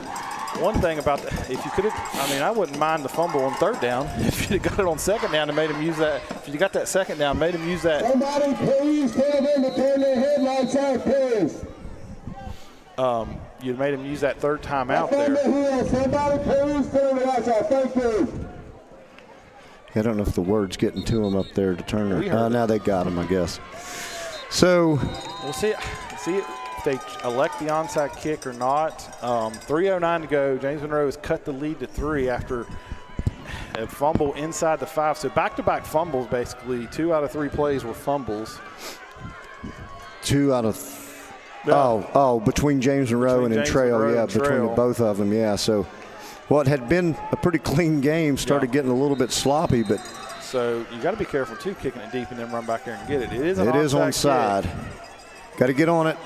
Gage Johnson covered it up. Good job. He takes a shot. He did take a shot. I'll tell you, that was a hard one to handle. He's just feeling it right now. Yeah, Gage, great job to hold on to that thing. Oh, he's cramping. Okay. Great job to hold on to that thing because if that ball comes loose there, it's anybody's ball right there. Right, because they had guys in the area. So 3:09. It was a good kick by James Monroe. So they didn't run any time off that clock. Yeah, 3:09, still sitting at 3:09. A little bit better ball. So Midland Trail will have the ball at their own 43, 3:09 to go. So, worst case scenario here, if you James don't pick Monroe up with the first one down, timeout, yeah, you're going to have to punt. You're right. You're going to have to. You can burn maybe a minute and a half here. You're going to, but ideally you pick up one first down here, and that should do it. But getting that one first down, they're going to be keying on the run, and you're going to have to try to run it. Yeah. So you've got to bring everything you got and block like you haven't blocked the whole game to try to pick this up. You can't risk it, a play action, putting the ball in the air and just giving them 40 seconds. Right. You don't want to. Yeah. You don't want the incomplete pass. So running it is key, and picking up yards with the running game is going to be the answer here. So Midland Trail out. Ball sits on their own 43. Dickerson set to take the snap. Hands it off to Roop. He's up across the 45. Falls forward out to about the midfield. So he's going to pick up 7 yards there. on first down. Nice pickup. We got a James Monroe player down and hurt here, looks like. But, yeah, the ball's resting right at midfield. Stopped at 3:01. Yeah, 8 seconds came off the clock. I don't know the rule here if that'll make them use that last time out. With the injury, yeah, I'm not sure. I think in high school it may be. Or just. I think they get to keep their time. Yeah, because you're not inside of even 3 minutes yet. So the clock is stopped at 3:01. It'll be second and about 4, maybe 3. Yeah, it's a long 3. The nose is sitting on midfield.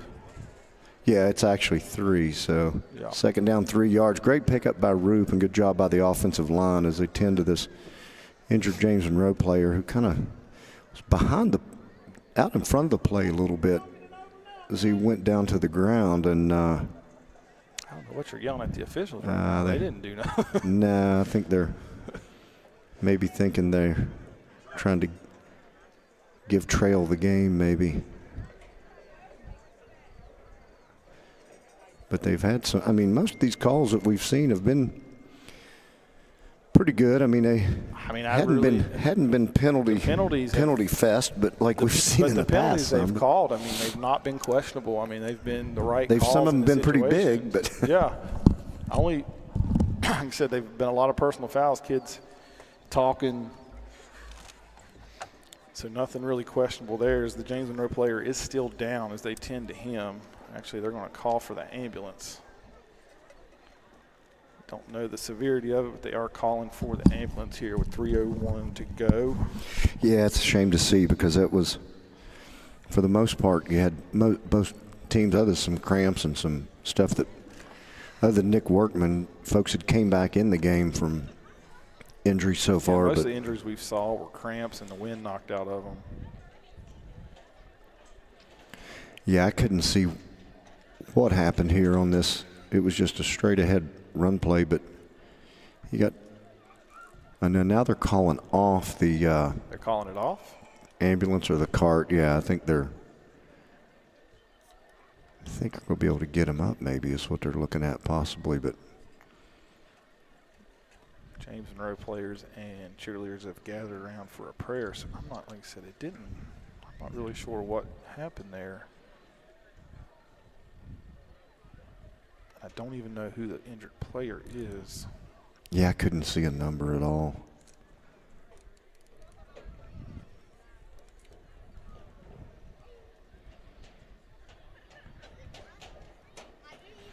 But he was out away from the tackle. The tackle was made. And it was like he fell backwards, so I'm not sure what the contact was, but now they are bringing a stretcher over. Out. Now Midland Trail's going to gather over for a prayer. He said, I don't know. It must be a pretty significant injury. Yeah, it's tough to see this late in the game especially, and then I hope the best for the player because we'll see anybody. Injuries are part of the game, but you still always hate to see it. If they're going to move the ambulance over, they've got the stretcher out. The ambulance left earlier. He must have just moved. Okay. I think it came back. Must have got called out or something and then came back. If they're going to bring it on the field or not, it's probably dry enough where it wouldn't hurt. Yeah, I don't think you're going to hurt this field. They are going to bring the ambulance out. It's coming out quickly.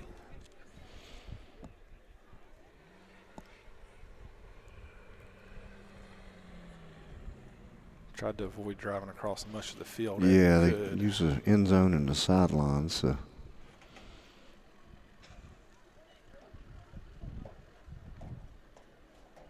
Still getting the backboard loaded on.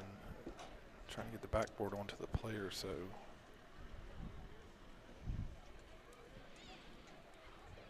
Yeah, it really was, which was a great ball game and kind of a. Yeah, the hush comes over and you hate it when. And this is going to be the hard part is. Both teams have to start it back up, and it was after something like this. Yeah, basically Trail just recovered the onside kick and secured it. And then first down run by Roop, he picked up 7 yards, and then this player, James Monroe, shaken up, and it just kind of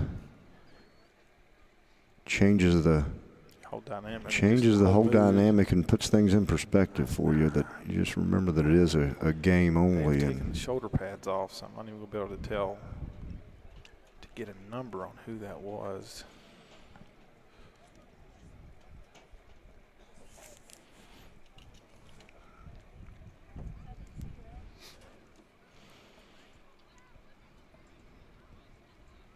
It's been pretty silent here for those that are still left here. Like I said, a lot of the crowd rolled out after Midland Trail took the 11-point lead, but they missed some good action. Good action.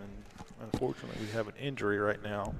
Yeah, I was still a little concerned because of the big play ability and the quick strike ability of James Monroe. They hadn't really been putting together drives and using a lot of clock, so that was working in their advantage. So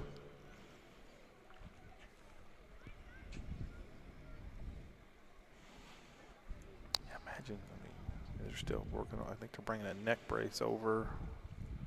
Yeah, they take every precaution, I guess, because you never know. Yeah, because you're not really close to either any hospital. I don't know if you're closer to, I guess, Princeton or Lewisburg. Lewisburg, maybe, yeah. So probably about the same distance from both.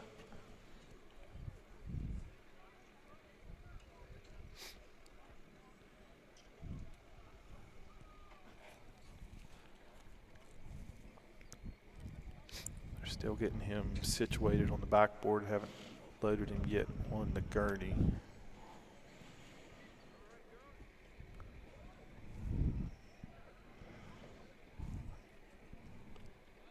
Said we don't have a name or a number. We wasn't real sure. It happened so quick. And they removed the shoulders and the jersey, shoulder pads and the jersey.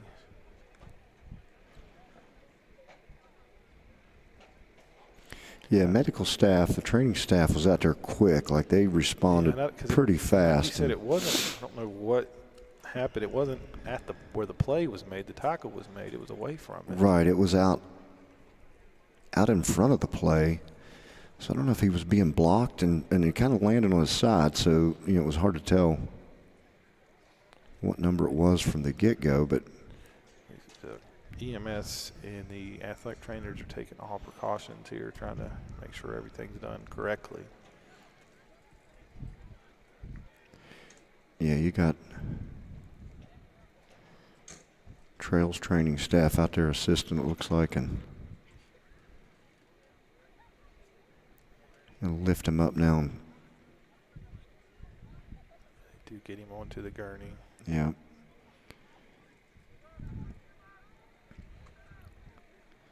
Looks like some probably parents out there that are players gathering up now. Yes. Acknowledge and yeah, good sign. He's got his fist up in the air, so that's a good sign as he raised his hand up to signal to everybody. So that's good to see. So gets an applause from the crowd and getting him loaded into the ambulance now. Yeah. Like I said, this is the tough part now. You got to go. You got a ball game to finish. Yeah, for James Monroe, you just watched one of your teammates that you. Yeah, I mean, if it was maybe a different score, I mean, you may be one of those where you just be best just to call it and move on. But a lot of implications here. 3 minutes to go to be second. So we come back once the ambulance is able to get off. Yeah, once they clear the ambulance, they'll. Yeah, 3:01 on the clock. But yeah, like you said, it's hard to start things back up. And this game basically hangs in the balance right now because the clock should be rolling as soon as they get the ball set. Because after the injury, they didn't. I don't believe they used the timeout there unless. No, I don't think so. I think that's just an injury timeout.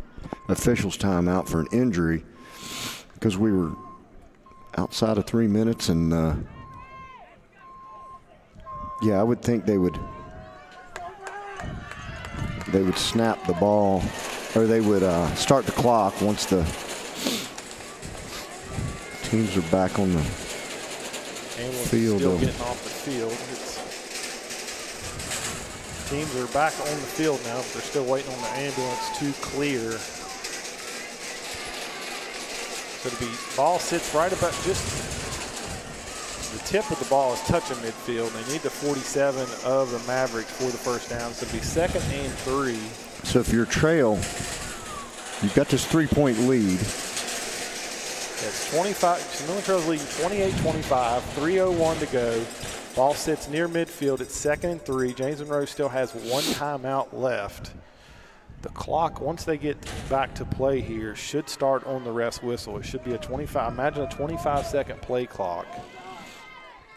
And as far as if you're Trail, your very first order of business is to take care of the football and not put it on the ground, not put it in harm's way. So the clock is rolling. Actually, they rolled it back to 40. So Midland Trail will stay and wind it. So clock is winding. So if you're Trail, so somebody wait. There's it. So the problem is they started the play clock without starting the game clock. Is that what they did? The play clock will be at 40. The clock starts on my line due to the defensive injury. Yeah, so it should. Yeah, so right. The game clock should start and wind 40 seconds off of it, basically. So James Monroe was trying to take advantage of it, and they actually just cost themselves 11 seconds. Yeah, they did, because they didn't reset it. Well, I think they're going to reset it to 3:01. So it should be 3:01 with 40 seconds on the play clock. And they should blow the whistle. That's what he's saying. The 40 seconds should start winding with the game clock. Yeah. Not the way they're trying to do it here in this press box. They're doing it backwards. So now they've got 3:01 on the game clock, and now they got to put 40 on the play clock. And play clock. There we go. So Midland Trail will snap this ball with about 2:20. Probably 2 seconds left on the play clock. Yeah, so that's what Frankie Isaacs had said last week, or 2 weeks ago against Nicholas County. He said, I tell my quarterback to snap it with about 2 seconds left. That way, you still snap it with enough time. You don't give them a chance to throw a penalty flag because they think you're going to get a delay a game, but you're still milking as much time off the clock as possible. That was. There you go, Roop. But he snapped that with 15 seconds on the play clock. Did he have that much time left? Roop did a good job, second effort. 3rd and 1.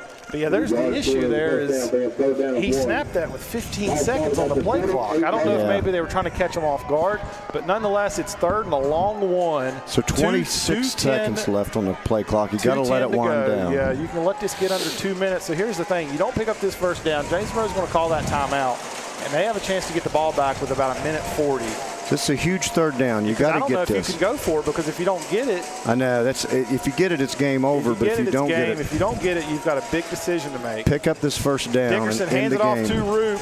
And Go, he's Roop. lowering his shoulder. Go, Roop. He's driving. Push, he's driving. Roop. And it's going to be it's going to come down to a measurement. It is. It's going to come down to a measurement. As Roop was driving and driving. Where is he spotting it? Why is the ref holding the ball, spotting it? Wow, he got a good spot right there. If that's they're not measuring it. Are we not going to measure it? They'll measure it. We measured one earlier where the ball was a yard and a half They've got to short. measure it. If you're Trail, you asked for the measurement. So yeah, I mean, you had one earlier. You called for the measurement. It wasn't even close. So I think he may be short, but it's close. I don't know. Where he set the ball down looked like he got a better spot than where he originally was holding it. I think you got it. I think it's going to hit at the front stripe of the ball is where the stick is going to be. So the ball is sitting on the 48-yard line. I'm trying to see where this back chain is. What are we doing? I don't know. They're telling Trail something as they're over at the sideline. The ref is trying to tell. He doesn't even have that thing stretched out all the way. They don't to the want Trail backside. coming over to see, and Trail's wanting to. He's short. He is short. Wow, he was way short. He's about a yard short. Is that right? That doesn't. That didn't look right. Where do we take over at? Why is it? Yeah, that is right. One timeout left. They will not be charged Midland Trail requested the measurement.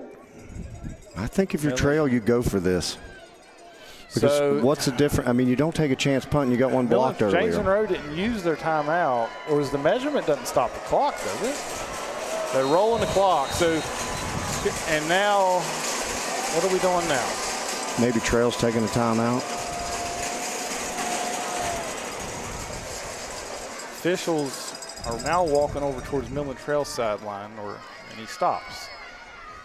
Officials are arguing with each other about something. So, minute 44 to go. Are we playing? And James Monroe's going to call their timeout. Okay. So James Monroe burns their last timeout. So here's what you're looking at. It's about 4th and 1. Ball is sitting on the 48. You go for it and you don't get it. You give James Monroe the ball near midfield with a minute 44, which timeout, that's plenty of time. Or if you decide to punt it, I think it's still too much time. So I think you just have to go for it. You have to go for the knockout punch. I mean, you get the first down, it's over. I mean, but they came back out in that inverted wishbone, and That's worked. You've got positive yardage out of it. You had the fumble earlier, Right. Inside the 5. Yeah, and there was a lot of confusion, or a lot of stuff happening. You were kind of close quarters down there on the goal line, so you didn't have a lot of room to operate. Here's what I'm looking at. If I'm Trail, you get to first down, the game's over. If you don't get to first down, if you punt it, if you were going to punt it to them, what's the most you could gain? Maybe Probably 25 20 yards. So that's just one long pass play that they would have that they've got time to do anyway. Come out anyway. and you risk a hard count, even false start. I think you just mash them. I think you just so line up inverted and wishbone. Race Dickerson set to take the snap. 4th and 1. They are loading the box, and James Monroe jumps off sides. That's the ball game, folks. James Monroe jumps off sides. 1st and 10, 3 knees, and we are heading back to Heiko. Hold on. They may call false start. James Monroe is offsides. James Monroe, thanks for having us. We head back to Heiko. 6 and 1. 25-year drought. 25-year drought is over. Midland Trail sets didn't have. Here's what I would have done there. I would have lined up and made them jump off sides just like they did. And you don't even have to run a play. First down, game over. So now Thanks you're for in the having most us. beautiful formation in football, the victory formation. But you still have to hold on to the ball. You do got to hold on the ball because James Monroe's probably They're probably going to fire across because they don't like losing, and they don't do it that often. So Johns is running on late. 10 seconds on the play clock. Yeah, you got to get 2 snaps here. You're taking Dickerson takes the knee with snap from 1:44 under to go. center, and under center is not where you usually are. So you got to make sure you secure that because we saw some bobble by man earlier on that 4th down that killed a drive. So wind that clock. It's down to 128. One more knee. I think that should probably two more knees. Yeah, but you've got it's just 2nd down, so you can. The math works in your favor here. So as the crowd is emptying, totally starting to empty out now. Dickerson and we takes the knee. Hines was coming in to make sure he took the knee. I'll tell you what, it's going to be a huge win for Trail, but we want our thoughts and prayers to go out to the James Monroe player. We don't know who. And we're not able to announce because we didn't see who it was. So hopefully that young man makes a speedy recovery. And but yeah, Trail is going to celebrate this tonight on the way back. It's going to be a lot shorter trip home for them because this was a big one. They it's kind of been a thorn in their side with James Monroe. So ideally, with your schedule you have, there could always be hiccups, but this may have there's a good chance this gets you a home playoff game, at least one. You'd like to think so, and. And that was the last knee. And there's no guarantee you may not see James Monroe in the playoffs. No. So Trail goes to the sideline to celebrate as this clock winds under 20 seconds, and that's going to do it. James Monroe's going to back. That's a big. The Nicholas County was a big win. Right. That was huge because that was a thorn in the side. But this is a bigger win because this is points-wise. It's nothing against Nicholas. This is a much better team. As far as where they're ranked, they're in your division, they're in your class for 25 years. They've had 7 in a row against you, And you felt in that first half you played so good, but you were down 10 at halftime. Right. And that was the thing. We've seen some teams in the past that maybe they're throw in the towel. Okay, right. You fold the tent and they say, hey, this ain't our night. You know, they're a better team and they always beat us in the last 25 years. So, but you came out in the second half. You got a great return. You came out and got 7. At a time you didn't. I mean, in adversity, Root picks up a dumb penalty. I mean, he would admit it. Anybody would admit it. It was a dumb penalty, and put you on a 4th and 16. And you're like, you don't get this. You give the ball back to them midfield. And Ray Dickerson, this was the best game that he has played. Yeah, this was his a complete game for Race. I'd give the game ball to Race tonight, and the defense, because the defense played. You know, they gave up a few of those big plays, but I'll tell you what, they kept that offense contained all night and guessing, and basically making them result, back to a, some trick play type stuff to score. So, and I mean, you go back to the past. Looks like the teams are going to get together for a prayer here out at midfield. Well, we're going to wrap this up pretty quickly because we're starting to get a little chilly out here. Yeah, it's chilling down, but we were on top of the press box. So we had a great view of the game. Yeah, sorry you guys couldn't view it with us, but those that were with us on the audio, we appreciate you sticking with us, and thanks to all of our sponsors again. But great win by Trail, and this will be some huge momentum. This is a statement. I mean, you saw everybody. They read it all. Everybody heard it. Yeah. Everybody was picking James Monroe.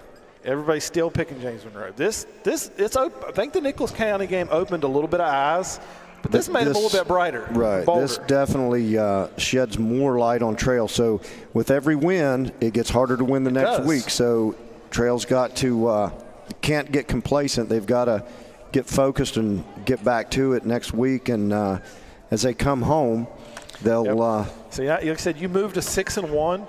You picked up big-time points tonight. This was big-time points. I mean, this was a double-A school that had only one loss, so had carrying those bonus points. And hopefully you'll get some help from some other schools tonight that I know a couple of Trail's opponents were playing each other, so you're going to get at least one. Your last 3, 2 of them are at home.